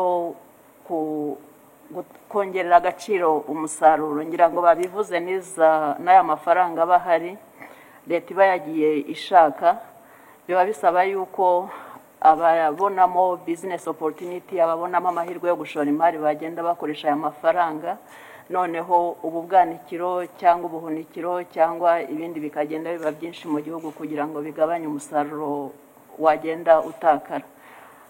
Wenda ikindi nagarukaho ni iki cya dive kivuga gucuruza hanze kurusha tukicura, nacyo nagira ngo nkigarukeho kubera yuko buriya ubuhinzi icyo bukora buvamo bidutunga bigeze hafi kuri 90% hano mu gihugu, ariko bunatwinjiriza amadovize ageze hafi 50% y'amadovize twinjiza muri export. Rero icyo dushaka ntabwo ari uko twahagarika ngo tudacuruza no hanze, ahubwo icyo twifuza ni uko umusaruro wagumya kugenda wiyongera, tukabona ibidutunga, tukabona n'ibyo ducuruza. Niyo mpamvu na biriya nyakubahwa Prime Minister yavugaga by'uko leta iba yaragiye itanga nkunganire zirenzeho mu mafumbire, tukava kuri 15% tukagera kuri 42% ya nkunganire leta yatangaga ku mafumbire ibiciro bizamutse. No kugira ngo abantu bagumye bakora ubuhinzi bongera umusaruro. Wenda icyo tuba twifuza n'ubu turi muri igihembwe cya kabiri cy'ihinga, icyo twita igihembwe cy'itumba. Icyo dusaba abahinzi nuko bagumya bagahinga, ubutaka bwose buhari bugakoreshwa kugira ngo hatazagiraho twagira icyuho. Nimbe ibituruka mu mahanga birimo bigabanuka, tugomba kuzamura ibyo duhingira ahangaha kugira ngo tugende turushaho kugenda twitunga. Urebye nicyo nakongera. Murakoze. Minister kugira ngo afite icyo avuga kuri Economic Recovery Fund. Murakoze kwa Minisitiri w'Intebe. Nagira ngo nanjye ngira ibyo nongeraho ku kibazo cyabajijwe na umunyamakuru Dive Wayo ku kigega nzahura bukungu leta yashyizeho.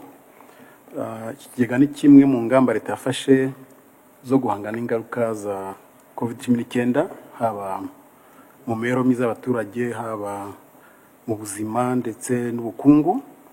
Ikigega kikaba cyarashyizweho kugira ngo gitabare inzego z'ubukungu z'abikorera zagizweho ingaruka mu buryo bw'umwihariko n'icyorezo cya COVID-19. Nk'uko nyakubahwa Minisitiri w'Intebe bivuze, cyatangiranye n'amafaranga agana na miliyari 100 z'amanyarwanda. Kikaba cyarafashije izo nzego ariko mu buryo bwose, amasosiyete mato, amanini, aciriritse. Doheri nko ku mahoteli, ubukerarugendo bumaze guhagarara, amenshi yari afite ibibazo biremereye cyane kuba zidakora kandi zifite n'imyenda mu mabanki, ku buryo miliyari zigera kuri 42 zafashije amahoteli agera kuri 139 mu gihugu, kandi ku rwego rwose, amato, ayo hagati n'ayo hejuru, kugira ngo bashobore korohereza umwenda, bishyure buhoro buhoro, ndetse bahabwe n'igihe cy'imyaka igera kuri 3 kugira ngo uko ubuzima bugenda bugaruka n'ibikorwa byongera gukora bazabone kwishyura. Nanone uko urundi rwego rwafashijwe ni urwego rw'abikorera bakora akazi ko gutwara abantu mu buryo bwa rusange, ari amabisi akora mu mujyi ndetse no mu gihugu hose. Nayo afite ikibazo cy'uko hari igihe kinini batakoraga kubera ingamba za COVID, cyangwa se bagatwara abantu bakeya kugira ngo abagenzi bashobore guhana intera. Ikindi nuko n'igiciro cy'abagenzi bishyura nicyo cyari hasi, cyagumye hasi. Ibyo bintu bitatu bigatuma bahomba, byasaba ko leta ibafasha. Nabo bafashijwe kuvugurura imyenda bari bafite mu mabanki ku buryo miliyari 7.7 zafashije abagera kuri 56 imyenda igana kuri 56 kugira ngo boroherezwe ikibazo cy'imyenda mu mabanki, ariko n'amabanki nayo afashwe kudahomba kubera ko atishyurwaga. Ikindi bahawe n'ubufasha bw'amafaranga cyane cyane asimbura ibyo byose batakaje mu murimo wabo, agera kuri miliyari 11. Urundi rwego rwafashijwe n'urw'uburezi, amashuri yigenga. Muzi ko twamaze igihe kirekire amashuri afunze, ubwo amashuri ya leta yakomeza kubona budget agahemba abakozi, ayabikoreye yagize ikibazo ko amafaranga yabava mu banyeshuri, mu babyeyi, nabo barafite ikibazo ku buryo nabo bashoboye gufashwa kugabanya uburemere bw'imyenda bari bafite ku buryo byatwaye miliyari hafi 13, amashuri agera ku 116. Hari icyiciro cy'amafaranga yaragenewe gufasha izo nzego zazahajwe na covid kugira ngo zishobore kubona amafaranga yo gukoresha umunsi ku wundi, working capital. Aha naho hakoreshejwe miliyari zigera kuri 11 zirengaho, zafashijwe amasosiyete agera kuri 156. Ayo ni naciritse n'amanini, kuko hari ikindi gice cyariye cy'amasosiyete mato cyane ari ya micro businesses, bari bato cyane bakorana n'umurenge sako n'ibigo by'imari iciriritse. Kiriya cyiciro nacyo cyahawe inkunga yo kugira ngo babone inguzanyo zo ku mafaranga make cyane, ku nyungu nto cyane, kugira ngo nabo bashobore gukora, ku buryo kugeza mu cyumweru gishize ku wa gatanu amasosiyete nk'ayo ngayo mato cyane n'abandi bose bafite ibikorwa biciriritse bigera ku 5,852 nabo bahawe amafaranga asaga miliyari 6. Bigaragara ko ikigega cyarafashije cyane kandi ibikorwa bitandukanye. Inzego zose urebye ibikorwa byakozwe, ari ababogosha, ari abacura, ari ababaza, ari abafite amabari n'amaresitora, ari abafite amaduka mato, ari abakora imigati, mbese ni ibikorwa bitandukanye by'ubukungu kandi ku nzego zose. Bimaze kugaragara ko aya mafaranga yakoreshejwe, kandi turacyari mu nzira yo kuzahura ubukungu, ntabwo turavayo neza n'ubwo ubukungu bigaragara ko buzamuka.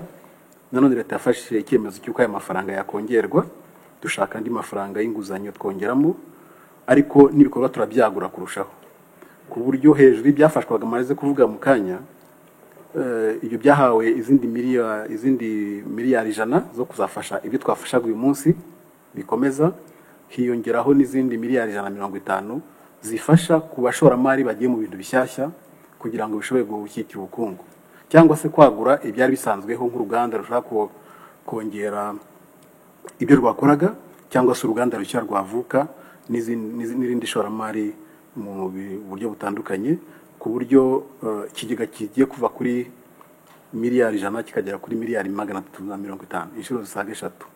Bikaba bizadufasha muri urugendo rwo gusohoka mu cyorezo cya covid, ariko no gukomeza izamuka ry'ubukungu nk'uko ryari riteganijwe mbere y'icyorezo. Murakoze kwa PM.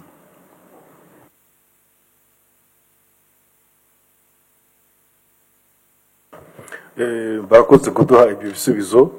Ndumva twakomeza aho twari tugeze hariya, ariko ntekereza ko n'abandi bashaka kubaza ibibazo nabo bashobora kubibaza. Ndaza kugira aho mbihagarikira mbonye bibaye byinshi cyane kugira ngo bisubizwe. Murakoze. Murakoze. Nitwa Rabi Maro, umucunguzi, ndi umunyamakuru wa Igihe. Ndifuza guhera kuri clarification ntoya.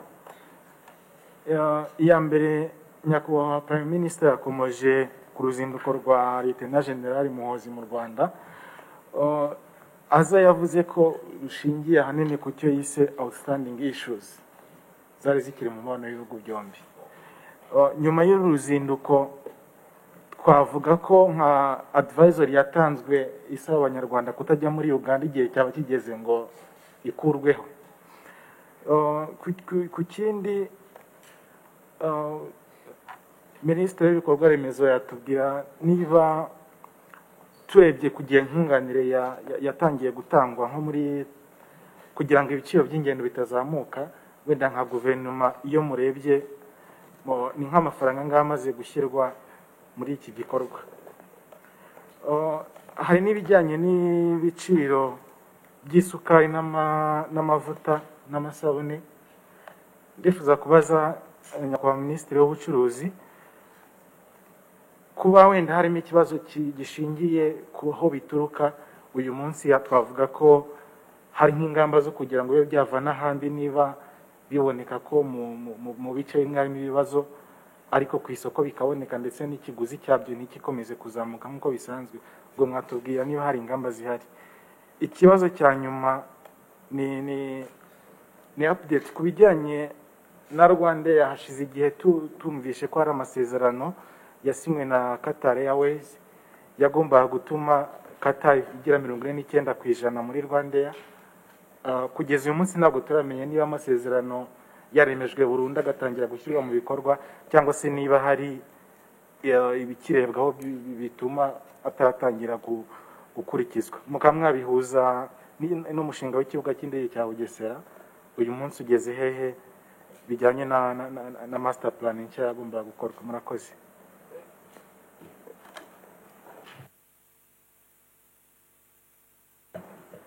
Bonjour Monsieur le Premier ministre, Laure Broulard, je travaille pour RFI. Vous préférez que je pose la question en anglais ou en français? En français, c'est bon. D'accord. C'est une question de politique étrangère. Le général Jean Bosco Cazoura, qui est le chef d'état-major de l'armée, est en visite à Paris avec une délégation de haut niveau. Donc, quel est le but de cette visite et que signifie-t-elle pour les relations franco-rwandaises? Mais aussi, aujourd'hui, le Rwanda a des troupes dans le cadre d'accords bilatéraux en République centrafricaine et au Mozambique. C'est deux pays où la France a des intérêts. Donc, quel est le niveau de discussion et d'entente entre Paris et Kigali sur ces deux sujets? Merci. Pardon, c'est quoi la deuxième partie de ta question, la deuxième partie? La deuxième partie, c'est donc le Rwanda a des troupes dans le cadre d'accords bilatéraux en Centrafrique et au Mozambique, qui sont deux pays où la France a des intérêts. Donc je voudrais savoir s'il y a des discussions entre Paris et Kigali sur ces sujets et à quel niveau sont ces discussions, donc jusqu'où. Voilà. Merci. Thank you, Your Right Honorable Prime Minister. My name is Edwin Ashimwe and I work with the New Times. I want to first clarify on the Economic Recovery Fund, and this goes to the Minister of Finance and Economic Planning. You have talked about the Economic Recovery Fund and its rollout. Would you want to specify on the exact time that it will be rolled out and also the criteria? We can't hear you, huh? Go to Kumva. Sorry.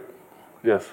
I wanted to specify on the time of the rollout of the second batch of the Economic Recovery Fund, and if you'd also like to clarify on the criteria, because it was strategized and the criteria of the SMEs. Looking at the global economic issues, has the government rethought of the strategies, especially as you embark on a journey to steer the economy? Do you plan to rethink the strategies looking at the global economic issues? The next question goes to the Minister of State, in the Ministry of Finance and the Ministry of Foreign Affairs. Your Honorable, has Juba reciprocated Kigali's gesture to waive visas for Rwandans going to South Sudan? Thank you. twongeraho ikibazo. Ntabwo nzi niba icya South Sudan uvuze acyumvishe Minister of Foreign Affairs. Did you get it? Okay, good. Murakoze nyakubahwa Minisitiri w'Intebe. Mu kuzahura umubano w'u Rwanda na Uganda, nitwa Joseph Hakuzumuremyi, nkorera ikinyamakuru Umuryango. Mu kuzahura umubano w'u Rwanda na Uganda, Waza ninde ko tutamubona? Okay, good. Murakoze cyane. Hari amakuru yavuzwe ko intumwa za Uganda zanagiye kureba General Kayumba Nyamwasa, nawe wari izingiro ry'ikibazo hagati y'u Rwanda na Uganda, ko Uganda imutera inkunga mu guhungabanya umutekano mu Rwanda. Ese hari iz'u Rwanda zo zagiyeyo? Ese baganiriye iki niba ibyo byose byarabayeho? Ikindi kibazo, u Rwanda mu ntambara ya Ukraine n'Uburusiya, u Rwanda rwashyigikiye umwanzuro yuko rurwanya ko Putin atari gutera Uburusiya, Putin atari Uburusiya butari gutera Ukraine. Dufite ambasade mu Burusiya, dufitanye umubano na kiriya gihugu. Ese ni izihe ngaruka muri diplomasi ku mwanzuro nk'uriya ku ntambara isa ni genda isatira isi? Ikindi nyakubahwa, ngarutse mu Rwanda, icyegeranyo cyasohotse ejo bundi kivuga ko hari umubare munini w'abafunze kugeza ku 124%. hari izihe ngamba zo kugabanya umubare munini w'abafunze kuko bituma bakorera abandi bantu bakabaye bari hanze nabo bari gufatanya n'abandi gukora. Icyo cyanyuma ntabwo tucyumvishe. Raporo ivuga ko mu Rwanda umubare w'abafungwa ni 120%. Nabazaga icyaba kiri gukorwa mu 120%. 124 kwijana ry'abanyarwanda bose ry'abafunze by'ubushobozi bw'amagereza. Uravuga the capacity ya gereza yo kwakira abantu? Yes please. Okay. Hakorwa iki ngo hari gukorwa iki ngo umubare w'abafungwa ugabanuke? Akandi kabazo gato yansoza, nyakubahwa twasuraga umuturage mu Kiri muri 2020 mu Kiri cya Gisagara ni mu karere ka Gisagara, hari umuryango wari wagiranye amakimbirane, atubwira ko bafite ubukene buterwa nuko gahunda yagira nk'itabareba kuko bakomoka mu muryango wagize uruhare muri jenoside yakorewe Abatutsi 1994. Twabazaga niba iryo bwirizwa muri gira inka koko bwacu twumva ari bangamiye ubumwe n'ubwiyunge no gukenesha abaturage bamwe kandi icyaha ari gatozi. Murakoze nyakubahwa Minisitiri w'Intebe. Nyakubahwa Minisitiri, ndumva ibyo bibazo byasuzuzwa bimaze kuba byinshi, tukaza gukomeza. Thank you. Murakoze cyane. Nibyo ni byinshi ndibaza ko byose tubyuka ntacyo dusimbuka, turagira icyo dusimbuka kuko icya mbere ngira ngo ni umunyamakuru wa Igihecom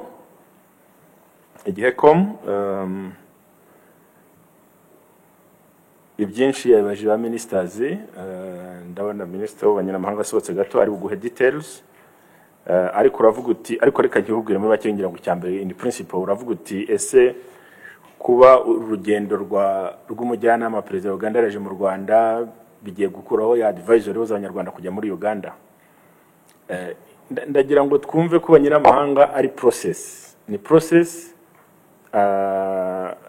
bimwe bitanda nabigaruka nyine mvuga nibyo mugenzi wacu muri RFI yatwajije. La normalisation des relations diplomatiques ni ibintu bitinda, bigira steps nyinshi. Iyo havutse ikibazo abantu baganiraho nkuko bavuze ngo standing issues nyine ni issues ko tubivuga, mugenda muziganira mukagira imwe mukura mu nzira mukagira indi mukura mu minsi ikurikiyeho, ntabwo ari ibintu birangira umunsi umwe. Niyo mpamvu natangiye mbabwira ko iyo habayeho gufunga umupaka kubera impamvu iniyi ku mupaka wa Gatuna hari impamvu zihariye murabizi, ariko imipaka isigaye hari impamvu za covid. Iyo ufunga imipaka hari ibyo mugenda muganira. Iyo no kuvuga ngo ese umuntu uje wanyarakenera covid test muti yego tubyumvikanyeho, ese azayifatira mbere yuko asohoka mu gihugu cyangwa azafata mbere yuko yinjira, nabyo mukabiganiraho. Ese mbere covid test ni PCR ni covid test yihe category?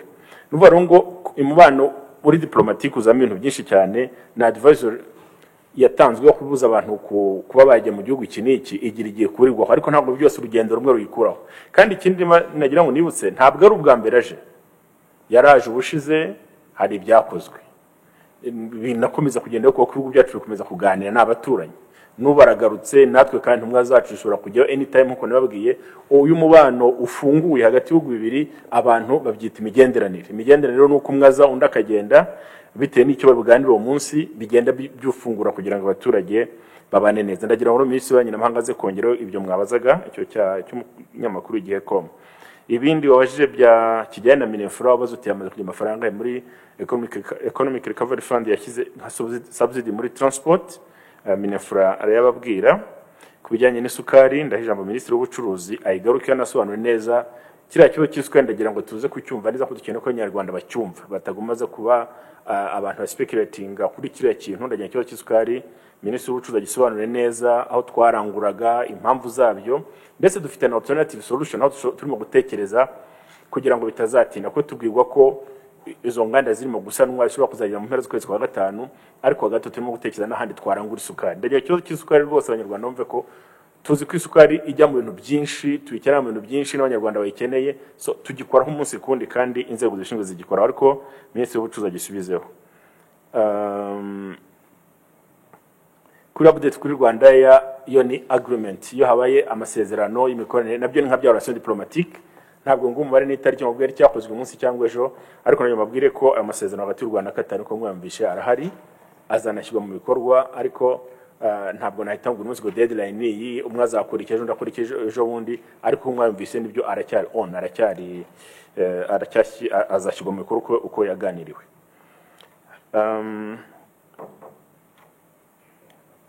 Ku bijyanye na RFI, je pense que votre question c'était de demander l'objectif de la visite de monsieur du chef d'état-major des armées rwandais qui est maintenant en visite en France. Je pense aussi que la réponse est très simple, c'est que quand vous savez, il y a eu un moment où les relations diplomatiques entre la France et le Rwanda n'étaient pas très très bonnes. Comme vous le savez, il y a eu la volonté politique de nos deux chefs d'État il y a quelques mois, et donc on a commencé le processus de normalisation de nos relations diplomatiques entre les deux pays. Et la normalisation des relations diplomatiques va avec la normalisation aussi des relations, de la collaboration entre les secteurs. Et vous avez vu, notre ministre de l'Agriculture était en France il n'y a pas 10 jours. Beaucoup de membres d'officiers rwandais maintenant vont en France pour négocier différentes choses. Et comme vous le savez, le ministre des Finances aussi a signé quelques accords de financement entre la France et le Rwanda dans le domaine de développement. C'est-à-dire que vous devez vous attendre maintenant à beaucoup de voyages, à beaucoup de missions entre le Rwanda et la France, et les Français venir au Rwanda et les Rwandais aller en France, parce que les relations diplomatiques sont maintenant ouvertes, on est en bonne relation, et donc on s'attend à ce que les secteurs effectuent des visites à Paris ou en France, ailleurs en France, et que les Français aussi viennent au Rwanda pour différentes raisons, que ce soit pas seulement les raisons de visite officielle, mais aussi dans le domaine de commerce, dans le domaine de business. Donc on s'attend à ce que même les investisseurs français viennent au Rwanda pour explorer les différents champs d'investissement. Donc la visite du chef d'état-major des armées rwandais, des armées, rentre dans ce cadre de la normalisation des relations diplomatiques. Donc, ce qui veut dire que s'il y a normalisation de ces relations diplomatiques, il y aura aussi la coopération dans différents domaines. Voilà, donc c'est ça. Par rapport à votre question vis-à-vis de notre intervention de notre armée en Centrafrique, au Mozambique, vous avez dit que ce sont des pays dans lesquels la France a aussi des intérêts. Je ne pense pas qu'il y ait un conflit. Il n'y a pas vraiment de conflit par rapport à nos interventions. Le Rwanda peut intervenir en Centrafrique dans un champ très très spécifique. On est allé là-bas, ce n'était pas un secret, ça a été publié. Il y a nos forces qui sont là-bas dans le domaine de maintien de la paix sous la couverture de l'ONU. Il y a aussi une partie de nos forces qui sont allées pour aider le pays dans le cadre tout à fait bilatéral. Et donc ça n'a pas été caché, ça a été communiqué et la France était au courant. Donc il n'y a pas l'antagonisme par rapport à ce qui a été fait vis-à-vis de nos relations diplomatiques entre le Rwanda et la France. Donc on y est, on en parle, et les Français le savent, le gouvernement français le sait. Et donc il n'y a pas eu jusque-là, il n'y a pas eu de coopération dans le cadre d'aller dans ces pays, entre les deux pays. On y est allé comme Rwanda dans le cadre bilatéral. Et la France aussi, on sait que la France peut intervenir aussi dans ces pays, dans le cadre bilatéral entre la France et ces pays. Donc il n'y a rien qui, je pense qu'il n'y a rien qui dérange ce genre d'intervention. Je vous remercie beaucoup. Il y a eu aussi hari ikindi kibazo cyabajwe n'abanyamakuru wa New Times kigana kuri Economic Recovery Fund. I think I'm going to direct your question directly to Minister of Finance. He's going to give you more details. Mwabazaga ku bijyanye ngira ngo na roti ya Economic Recovery Fund Phase 2. Ngira ngo navuze mvuga ko tuzagira more awareness campaign kubwira abantu biko ariko Minister of Finance is going to give you more details. Ku bijyanye na niba ntacyo nasimbutse ngira ngo ari cyo kijyanye na Hakuzumuremyi wabajije nawe yabaje bazo bigera kuri 4. Icyambere yavuga kijyanye no banyi mpuzamahanga, ndagira ngo Minisitiri w'Abanyamahanga gisubize ushinzwe East African Community. Avuga ngo intumwa zagiye muri Uganda, ubwo ushobora kumuha detail no kugira ngo usubize uramusubiriramo. Hanyuma uvuga ku bijyanye na za gereza kubafunza ari 124% bya capacity gereza bafite yo gufunga abantu, nibyo turabizi. ndagira icyo mbivugaho uvuga n'amakimbirane mu muryango ashingiye ko abantu batahawe inka muri porogaramu bagira inka nacyo ndagira icyo nkivugaho ariko ndasaba na minisitiri w'ubuhinzi n'ubworozi kugira ngo nagikoreho comment ku porogaramu bagira inka iri muri minisiteri y'ubuhinzi n'ubworozi ariko ngarutse kuri ijyamagereza nagira ngo rwose mbabwire ko turakizi kiraganirwa gereza zacu ziri overcrowded zirimo abantu benshi ku buryo capacity yarenze ubu dufite gahunda ntabwo turi igihugu gifite umushinga wo kubaka za gereza ko gereza ntabwo ari cyo gisubizo turi igihugu gifite umushinga wo gukora za centre zikosora abantu bagize ibibazo by'amakosa niyo mpamvu mwumvishe ubu hari umushinga ukomeye ndetse umushinga twatashye umwaka ushize ngira ngo abakurikiye amakuru ku bijyanye na Rwamagana gereza Rwamagana aho tugenda twubaka amashuri ya TVET Technical and Vocational Trainings centers mu magereza cyangwa iruhande rwa gereza kugira ngo tugende duhindura abo twitaga ko bafunze bafite ibyaha bimwe na bimwe byoroheje ahubwo biga imyuga kuko iyo dushaka nuko abantu bahinduka good citizens abanyarwanda beza umuntu aramutse akoze icyaha yibye igare ry'umuntu ukamufunga imyaka iniyi n'undi ashobora kuvamo atameze neza ariko umwigisha imyuga ashobora kuvamo azi kwikanikira igare ahubwo akagura irye gahunda ya leta ni ukujya kwita ni na mpamvu buriya n'ikigo kirinda ziriya mwita gereza tugita correctional services no gukosora abantu kugira ngo abantu tugerageze kubahindura beza hari umushinga ro munini wo kugerageza kugenda dushyiramo amashuri cyane cyane ay'imyuga icyo ni icyambere ariko naho noneho ziri overcrowd zuzuye cyane uyu munsi tukaba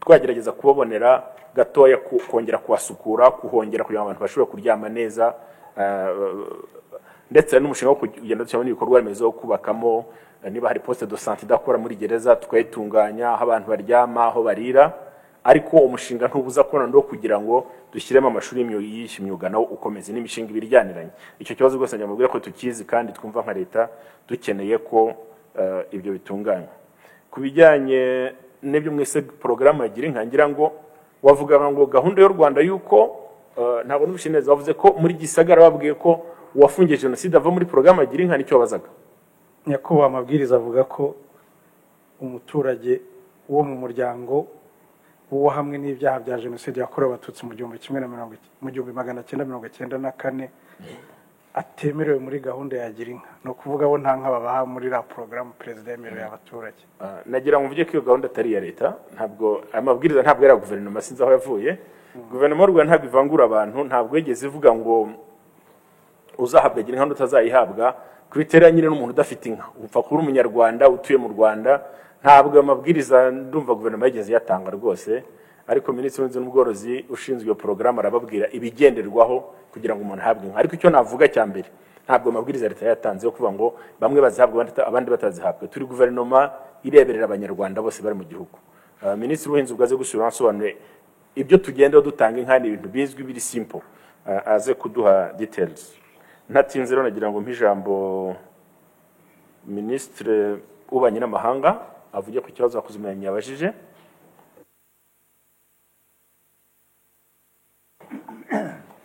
Bakunye kwa Prime Minister nyango kibazo cha ije.com cha issues chawe your question yeah yes ya Juba yes problem ya Juba turayizi ba engaging them turabwana nabo kugira ngo babaneho visa fees badusha nk'Abanyarwanda ariko nyango tubyumvikaneho forasi ni police y'igihugu cyacu yo kubanaho visa ku banyamahanga benshi hari ubwo tuvuga ngo duce $50 ariko nyamara uyu muntu yije mu gihugu cyacu he spends more yishyura menshi ari mu gihugu cyacu kute visa twamushyiriyeho so turavugana nabo kugira ngo yivaneho ariko ntabwo ari reciprocity dushobora kuba twabaza mu duhe kuko twabahaye twe ni police y'igihugu cyacu ibihugu byinshi twabanaho visa kugira ngo baze mu gihugu cyacu bagitembereho akiba Spain batsiga amafaranga menshi hano mu byo bakoresha mu gihugu cyacu kute visa dwashyiraho usanga ikumira abantu kugira ngo bijye mu gihugu cyacu so reciprocity rero ntabwo automatic twitwara nka police yacu ariko bo bashobora kuvuga okay tusabyemya ko tutagemera ariko tuganira no kugira ngo bazibaneho ariko kujya Rwanda bafite diplomatic cyangwa se service passports bubaza abanyana free ntabwo bishyura bagiye mu Southern Sudan so tuganira nabo ariko sinabwira ko biro automatic biza automatic nibinjira mu yesifure basayininze protocol za common market cyangwa se customers union, icyo gihe biza automatic abanyarwanda bagiye batishyuye nuko nabo bazahanga batishyuye. Ariko for us nk'abanyarwanda tubirebe mu buryo bwaguye, kuvanaho visa biri mu nyungu zacu nk'igihugu. Abantu binjira hano batishyuye visa iyo bagiye mu gihugu cyacu badusigira byinshi kuruta visa twubaca amadolari 50-30. So turebe dutyo nyuma yo kuba prime minister. Akindi ngo ucyumve nacyo. Yes, go ahead. Murakoze cyane. Muri mu cyemezo Uganda yari yafashe cyo kusubiza neza umubano hagati y'u Rwanda nayo na Uganda, hari amakuru yavuze ko intumwa za Uganda zagiye kureba General Kayumba Nyamwasa ndetse zikanambwira ko ngo nta nkunga Uganda izongera kubatera. Nabazaga ko amakuru namwe hari intumwa z'u Rwanda nazo zaba zarajyanye n'iza Uganda cyangwa niba muri rusange urwo rugendo rwarabayeho n'ibyaruvugiweho. Ngira ngo tuyumva kuko namwe mwayumvise, ariko abagana bagiye muri gahunda zabo zo kupikana bariya twe ntabwo tuma kujyana nabo, nta n'impamvu kuko uko dufata bakwimunyamaswa nk'abantu bashaka guhanganya umutekano w'icyacu birazwi. So nta mpamvu zo kumikana ngira ngo bagiyeho mu bibanira byabo nabo ariko ntabwo twungiye guto dushobora kujyana nabo gishoboka. Murakoze. Kugira ngo ikindi Minisitiri w'Ubuhinzi n'Ubworozi abaruhuke kiragira inka akatanga details uko bikora. Murakoze nyakubahwa Prime Minister. Yanavuze ko ari umuryango umwe gusa, bivuze yuko abantu benshi barazibona. Ntabwo biriya mwavuze biri mu mabwiriza ya Girinka. Umuryango uwo ari we wose ubundi twagenderaga no ku byiciro, uri mu cyiciro cya mbere cyangwa icya kabiri cy'ubudehe, ufite ubushake bwo guhabwa inka barayihabwa. Biriya wavuze yaho ko ari imiryango yabifitanye isano no gukora jenoside yuko idahabwa inka, ntabwo ari byo na gato. Habaho na komite, mu mabwiriza uzasangamo na komite z'abantu bahitamo abaturage bazahabwa inka. Haba harimo abahagarariye inzego zose, abagore, urubyiruko, ubuyobozi, noneho bagahitamo abantu bazahabwa Girinka. Iyo uko inka zigenda zihabwa iyo miryango kuva ku muryango wa mbere kugeza kurangiza, ariko kiriya mwavuze ntabwo kiba mu mabwiriza ya Girinka na gato. Murakoze. Nagira ngo ndabona dusigaranye iminota mikeya. Hari ngira ngo ibibazo bibiri Minefrago bamaje ngo muri amafaranga yagiye muri subsidy muri transport, ngira ngo n'ikizo cyiswe nagira ngo Minicom ngira ngarukeho asobanure neza. Hanyuma na New Times yabaje kujyana Economic Recovery Fund, Minister of Finance agikora comment tubone gufata indi round.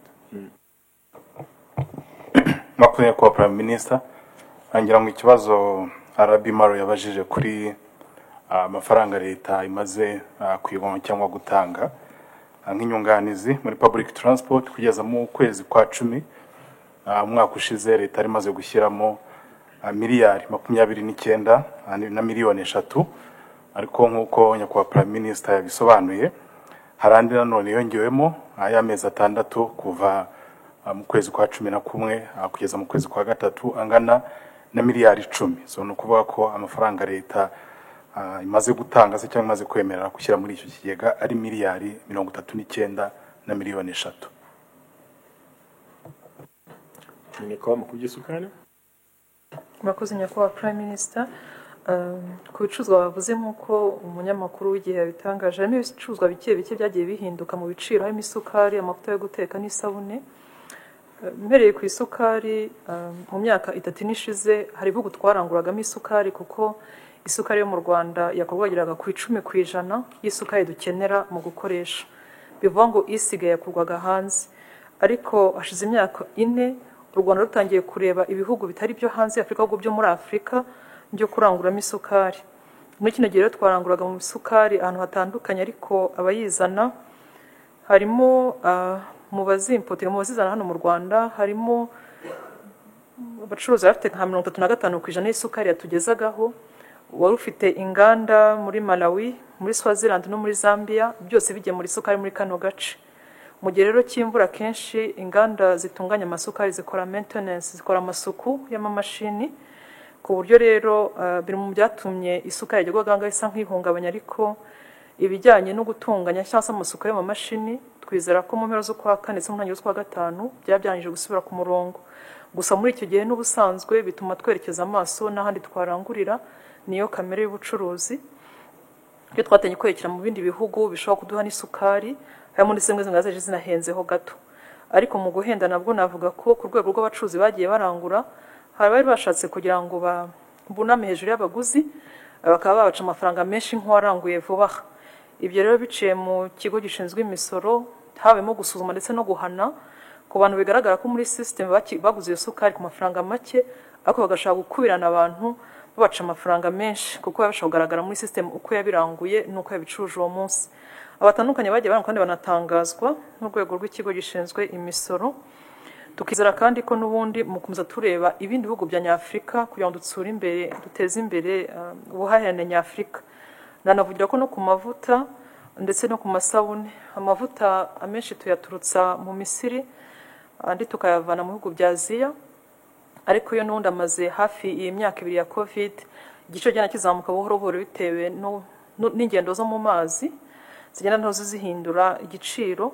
Icyakoze twavuga ko muri imyaka 2 twabashije kwiteza imbere nk'uko nyakubahwa Prime Minister yabivuze, ku buryo habashe kuboneka inganda mu Rwanda zikora amavuta uzimaje kuzamuka ziva kuri 37% y'amavuta dukenera mu Rwanda, ndetse twanatangiye kuganira nabo ku buryo bari kwerekeza amaso ahandi bashobora kurangura icyo bita raw material, amavuta yibanze cyangwa se yakenera gukoresha kugira ngo babyare ayo mavuta mu bihugu duturanye. Tukabona ko nabyo biri mu cyerekezo cyiza. Ayo mavuta rero iyo azamutse ku giciro, n'amasabune akorwa mu bikatsi cyangwa se mu bisigazwa byo watunganyije amavuta, bivuga ko ibirangurwa mu gukora amavuta iyo bizamutse igiciro ho gato, n'amasabune nabirajyanirana. Ariko tukabona ko icyerekezo cyo kugira ngo urusheho gushaka andi masoko Nyafrika by'umwihariko kugira ngo urusheho kwaguka. Ndumva nyakubahwa Prime Minister ibyo nasobanura.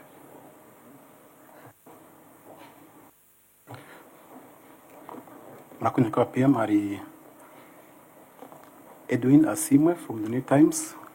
He asked an additional question about the Economic Recovery Fund, mainly the criteria and some details. I explained how the initial fund was used across different sectors, and also I informed the press that we have increased this fund almost more than 3 times. So the new fund that is coming, or actually is already there, include about 150 billion francs for investment, and this will prioritize key sectors that are expected to have a significant contribution in the economic growth and the recovery, which are sectors of manufacturing and their value chains, the agriculture and value chains, and construction and all value chains, and others. So any investment in those sectors will be eligible, subject to the viability of the project as assessed by the banks and microfinance institutions. 30 billion will be used by BDF to increase its guarantee capacity to support all borrowers. 37 billion will be used for loan restructuring for companies that are still struggling to pay back to service their loans. This product existed before. And the rest will continue to support working capital for existing businesses that have been affected by COVID-19. The general criteria to access working capital is to demonstrate that a company has been affected by COVID-19 at least at 20% if you compare the turnover before COVID and the turnover during COVID. Initially, it was 30%, but we assume that by this time, there is some progress. Now the requirement is not 30%, it's only 20%. So we think that this additional fund will continue to support private businesses as it supports also the economic recovery in general. You also asked a question about our economic strategies in view of the global issues. Generally, we remained consistent with our strategy for economic transformation, which we have been implemented since 2017, which will end 2024, with some adjustment in the priority spending to respond to emergencies of COVID-19. So as we recover, we remain consistent with our strategy to achieve our targets by 2024. We are also observing the trends, the global trends, about the economic implications of the Ukraine crisis. So we are following closely to see what could be the impact on our economy and how we respond. But given the experience of COVID-19, so we are prepared to respond as well whenever there is a threat on our economy. Thank you. Murakoze, twagira ngo duhereye hariya buri munyamakuru abaze ikibazo kimwe, hanyuma hari n'abahagaze babahereza mikoro, dufate nibura ibibazo 10 kimwe noneho babisubize. Tubanze kuri abangaba bafite mikoro, noneho n'abariya bahagaze kimwe hanyuma ndumva twasoreza aho ngaho. Murakoze nyakwa Minisitiri w'Intebe, nitwa Tito Dusabirema, ankora Radio Flash na televiziyo. Abacuruzi mpuzamahanga cyangwa se bakora ubucuruzi bwambukiranya imipaka baherutse kuvuga ko nubwo imipaka yafunguwe hagati y'u Rwanda n'Ubugande hari ibicuruzwa bitaremera kugera ku butaka bw'u Rwanda kandi ibimenyetso by'umubano mwiza byigaragaza. Ese niba abacuruzi bavuga amakuru y'ukuri byabiterwa n'icyara buri kimurakoze? Kugira ngo mfashe moderator gato yabahaye room nini ngo mufate ibibazo 10, reka dufate 5 by'ibindi 5 ariko urese abaza kimwe kugira ngo bitaba byinshi tukabyibagirwa, ngira ngo byaba byiza kugira 10 cyarimwe. So warubajije? Narimbajije ko hari abacuruzi bambukiranya imipaka cyane cyane abacuruza hagati y'u Rwanda n'Ubugande bavuga ko hari ibicuruzwa bitaremererwa kugera ku butaka bw'u Rwanda bivuye mu Bugande, nyamara ibimenyetso by'umubano mwiza bigaragara. Harabura iki, biterwa n'iki? Murakoze.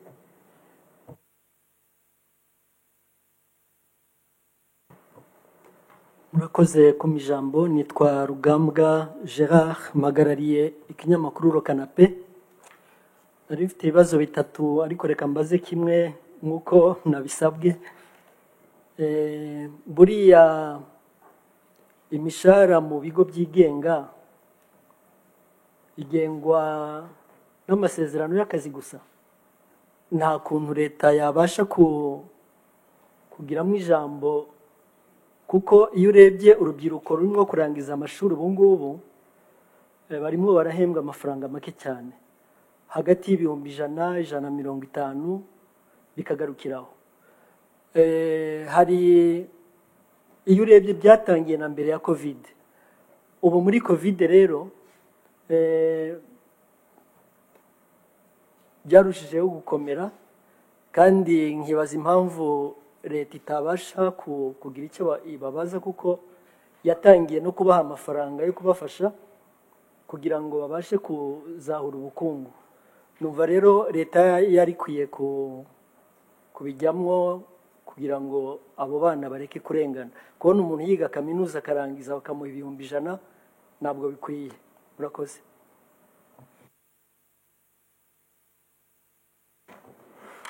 Murakoze.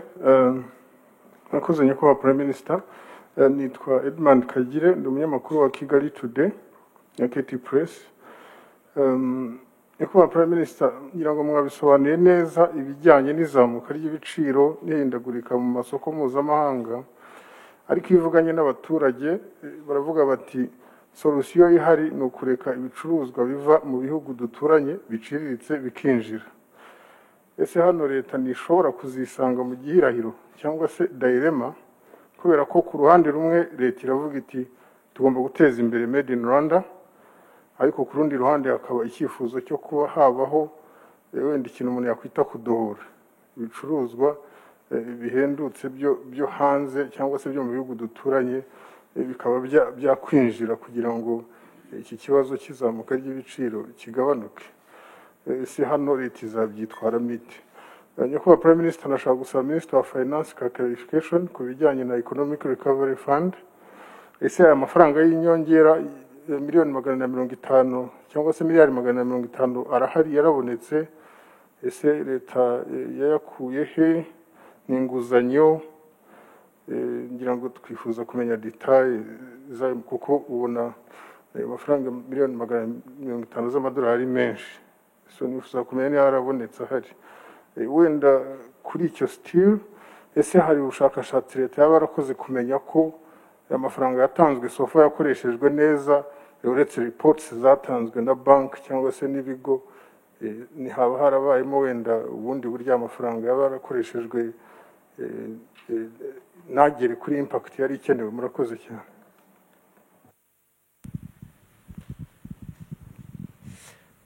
Monsieur le Premier ministre, Simon Wolfart pour l'agence France Presse et France 24. Quelles mesures ont été prises pour limiter l'impact économique des sanctions contre la Russie du fait de son invasion de l'Ukraine? Le prix du carburant a en effet grandement augmenté ici au Rwanda, récemment environ 25% du fait de ces sanctions. Qu'en est-il également de l'importation de blé, car le Rwanda dépend en grande partie de l'importation de blé depuis la Russie? Merci beaucoup.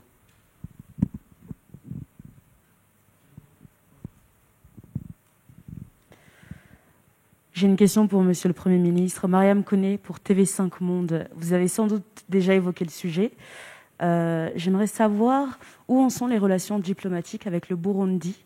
Je sais que ces dernières semaines, il y a eu des échanges de délégations entre les deux pays. Est-ce qu'on peut s'attendre dans les semaines à venir à une normalisation des relations diplomatiques entre le Rwanda et le Burundi? Merci. Murakoze, reka basubize ibyo ngibyo bitanu, nyuma turongera dufata ibindi bitanu dusoze.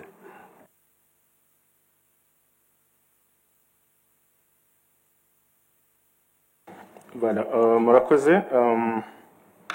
Ngira ngo ikibazo cyakurikiye cyari cya flash, ni flash, manzari flash wa radio simbizi cyangwa flash FM simbizi, murankosora nibeshya, ariko ndumva mwavuze ko ari flash. Mubaza ibicuruzwa, mubaza ngo impamvu niba twarafunguye impaka, niba nubishe neza ntaza kwibe cyangwa se icyo utabaje kugira ngo baza ngo kuki twafunguye impaka ariko ibicuruzwa bikaba bitaremerwa kuva muri Uganda, nicyo bajije. Yego, icyo ngira ngo ntabwo cyarubanye n'amahanga, nta gishyira minisitiri w'abanye n'amahanga, cyo ni ikibazo kiri procedures zikoreshwa. Twafunguye impaka nibyo, twemera ko abo byari twiturya n'uruza rw'abagenda n'abagaruka n'abacuruza, ariko kubera ko mpaka bamaze igihe ufunze, cyane cyane wagatuna nyine murabizi kuko wakagitumbura akora nta kibazo. Hari ukuvuga ngo ibicuruzwa bigomba kwinjira, hari ugusaba. Muzi ko bicyo bita licence d'importation, iyo ugiye kwimportinga ibintu bivana hanze hari ibyo usaba. Ibyo usaba rero iyo ari ibiribwa bisabirwa cyangwa imiti bisabirwa muri FDA, yaribwa byanyuze mu Ruganda, cyangwa se imiti. Ibiribwa bindi bitanyuze mu Ruganda usaba icyo bita RICA, nayo murayizi. Wamara gusaba hari ukuntu inzego zikorana, zigakorana na Revenue Authority, bakaguha ya license, rwa rupapuro rwemera kujya kuzana ibyo bintu. Nyuma hakaza icyo bita kuverifya noneho la qualité y'ibyo uzanye, the quality niba imeze neza n'ibindi bijyana nabyo. Ubu rero dufunguriye nibyo twabonye abantu muri system, kusa muri na application ikora muri system, basabye kugira ibyo batangira kuzana gucuruza babizana mu Rwanda, abantu barahari. Ahubwo ikiri mu gukorwa ubu ni assessment kugira ngo bive muri za nzego ebyiri, abasabwe bemeze ko ibyo bicuruzwa bizaza bifite specifications nizi byuje standard, hanyuma Revenue Authority bone kwishyuringa noneho the license. So niyo process irimo, wenda icyo mwatugana uko ishobora kuba igenda itwara iminsi, ariko twari tubwira abacuruzi ko gucuruza na Uganda biremewe ntabwo bivuga ko twarafunguye ariko hari process hari procedure zikorwa kugira ngo umucuruzi arangure nagira ngo icyo kibe gihabwe kibe clarified cyumvikane ko ubucuruzi buremewe ariko bitavuze ngo twafungwa n'urura ruzanye ibintu bizane ahubwo hari procedures zikorwa muri za nzego twavuze zemera gucuruza n'uryo ibintu biva mu gihugu bijya mu kindi kubijyanye na Gerard wa Lokanape yavuze ati imeshyara mu bigo byigenga nyakina ndagisubiza umwanya munini ko ubundi bigo byigenga bijyana contract n'ubikorera icyo turimo gukora nka leta mu minsi iri imbere hari ugushyiraho minimum wage amafaranga make umuntu yahembwa mu gihugu iyo process going on turimo kubiganira n'inzego tuzagira igihe tuvuga ngo ariko ubundi umunyarwanda wakoreye undi wakoreye company wakoreye ikigo iki amafaranga make atajya munsi ahembwa nayahe iyo ukunze gushyira minimum wage ibindi noneho haza contract yumvikana bitewe n'akazi ukora amasaha ukora expertise yawe ariko icyo navuga nuko tutari twayishyiraho ngo itorwe ibizwi niyo mpamvu izo fluctuations zigihari turimo no kubikora kugira ngo guverinoma izare igihe hajyaho babyitangira mu Kinyarwanda umushahara fatizo umunyarwanda aheraho atangira guhembwa yaba kuri leta cyangwa abakora private sector byo tubirangiza ngira ngo wenda bizabaye intangiriro ariko again nanone ntabwo bizasubiza icyo kibazo ndufite kuko minimum wage yivuga ngo na amafaranga make umuntu ahebwa ntivuze ko nundi hagati muri za negotiation umuntu mu rwego rwigenga adashobora kuguhenda cyangwa se nayo ngo umuhende niyo mpamvu ro byitwa contract hagati y'abantu y'umuntu n'uwakorera ntabwo ro tufite ubushobozi bunini cyane ariko wenda twarira mu itegeko genga abakozi batari hari cyo babivuga ariko numva nta cyanditse mu bakozi bakora inzego zigenga ariko ikibazo kirumvikana wenda buriya hari ibindi dukora tuvuga ngo hejuru beyond amategeko turenze ibyanditse mu mategeko hano iyo tuganira n'inzego z'abikora ko buriya turakorana kuba twababwira duti hakaba kuganira no tubabwira kuko twe turebera abanyarwanda kuba hari urwego rwigenga wenda twasanga rupeneriza cyane abanyarwanda rukashyira kure ibyo hazaba ibiganiro ariko ntabwo navuga ngo ari itegeko ribikata ribigenga ngo nudahemba uyu muntu nawe umuhemukiye ariko ibiganiro byo ntabwo byabura nicyo nabivugaho hanyuma mugenzi wacu umunyamakuru muri Kigali Today yavuze ati ibiciro ngira ngo ikibazo bazabagiwe na kiriya avuga ati ibiciro by'ibicuruzwa biva mu baturanyi mu bihugu duturanye ntimwareka bikinjira ariko ashyira akana tese nimureke bikinjira ntimuzaba muri dilemma yo kubizinjira ngo ibyacu bikagura make nagira nkubwire ko mu bucuruzi nk'uko amategeko ya African Community bivuga ntabwo tuzicuruzwa ibintu bikwinjira ariko buri gihugu cya strategy yacyo yo kuvuga ngo nanjye nongere production iwanjye ubwo niyo mpamvu natwe nababwiye ngo utanga incentives iyo urebye incentives duha inganda ubu ngubu zigaragara muri program ya twavuze yitwa manufacturing way to recover no kugira ngo umuntu ubakira uruganda ruguze make narangiza n'igiciro kiza kiri affordable ibindi dukora murabizi n'ibiciro par exemple by'amashanyarazi twavuga ngo umuntu ufite uruganda rukora ikintu kinini kugira ngo igiciro kigwe hasi cyane nasohora products ya nyuma nuko yabashye amashanyarazi make hari byinshi tugenda dusonera abanyenganda n'abacuruzi kugira ngo ture kwicuruzwa byacu byaba competitive muri region ibyo turabikora ubwo ubucuruzi ko bufunguye ntabwo twe nk'u Rwanda tuvuga ngo turuhuje ikintu kiva mu gihugu kinini kikuza ngo kugira ngo kidakompetinga n'icyacu as long as icyo kintu cyacuje quality cyujuje ubuziranenge bumeze neza tuzakireka kize ku isoko natwe ahubwo nk'igihugu n'abashoramari bacu tuze turedi kuvuga ngo natwe ibyo dukora biri competitive bishobora kujya ku isoko bigahangana mu bwiza no mu buryohe nicyo nakubwira rwose ntabwo twe tuzi ibicuruzwa byacu kwinjira of course cyabo ni igihe nyine imipaka yari ifunze kandi murabizi nabwo ntabwo twagaritse twavuga ngo imipaka irafunze ku bantu ariko transport y'ibicuruzwa byaragendaga murabizi trucks zabaga za Tanzania n'ahandi zigenda nicyo navuga ku bijyanye rero na ikigega Economic Recovery Fund phase 2 Minister of Finance wavuze ko wabashije ubwo ari bugusubize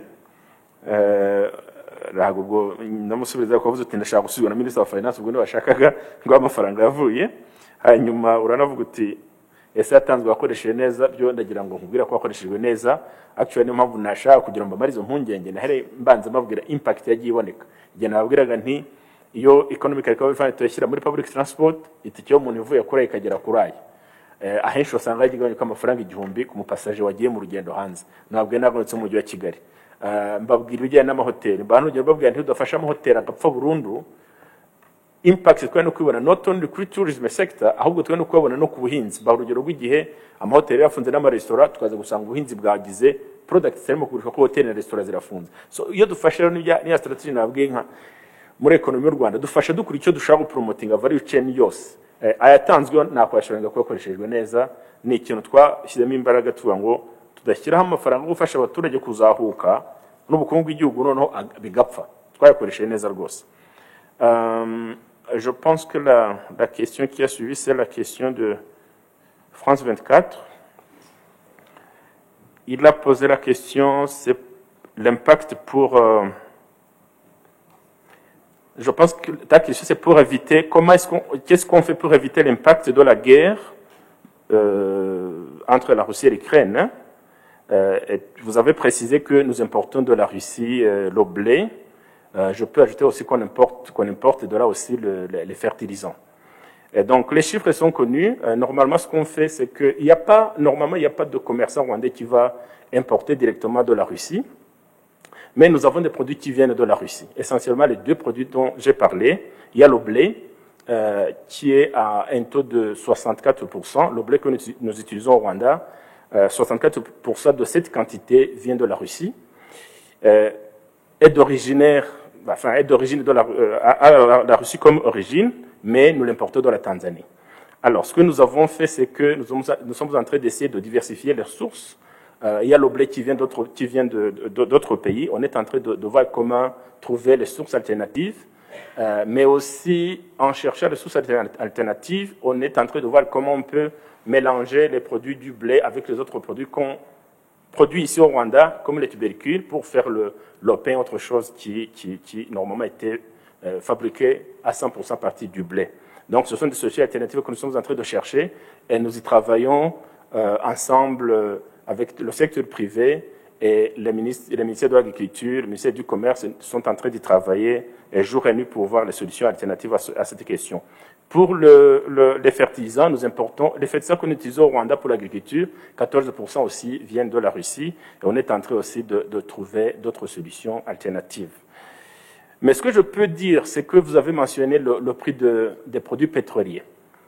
Le prix qu'on a aujourd'hui pour les produits pétroliers ne dépend pas de la crise actuelle. Donc, c'est-à-dire que nos calculs nous montrent que nous avons commencé à sentir cette crise dans les produits pétroliers peut-être d'ici un mois. Parce que ce que nous sommes en train d'utiliser maintenant, ce sont les produits qui ont été importés il y a 2 mois. Et donc, l'impact, la montée du prix pétrolier dont j'ai parlé, et pour lequel nous avons donné aussi le subside de 50% de l'augmentation, la semaine passée, il y a 2 semaines d'ailleurs, ne dépendait pas de la crise ukrainienne. Non, ça c'était l'augmentation normale du prix du pétrole qui dépendait du marché international. Et c'est comme ça qu'en tant que gouvernement, nous avons décidé de casser cette augmentation de 50% pour le mazout et 50% pour l'essence. Donc c'est comme ça que le subside a continué, le support du gouvernement a continué pour essayer de diminuer l'impact du prix du pétrole, des produits pétroliers à la pompe. Et voilà ce que je peux dire par rapport à cette question. La question de TV5 Monde, vous avez parlé des relations diplomatiques avec le Burundi.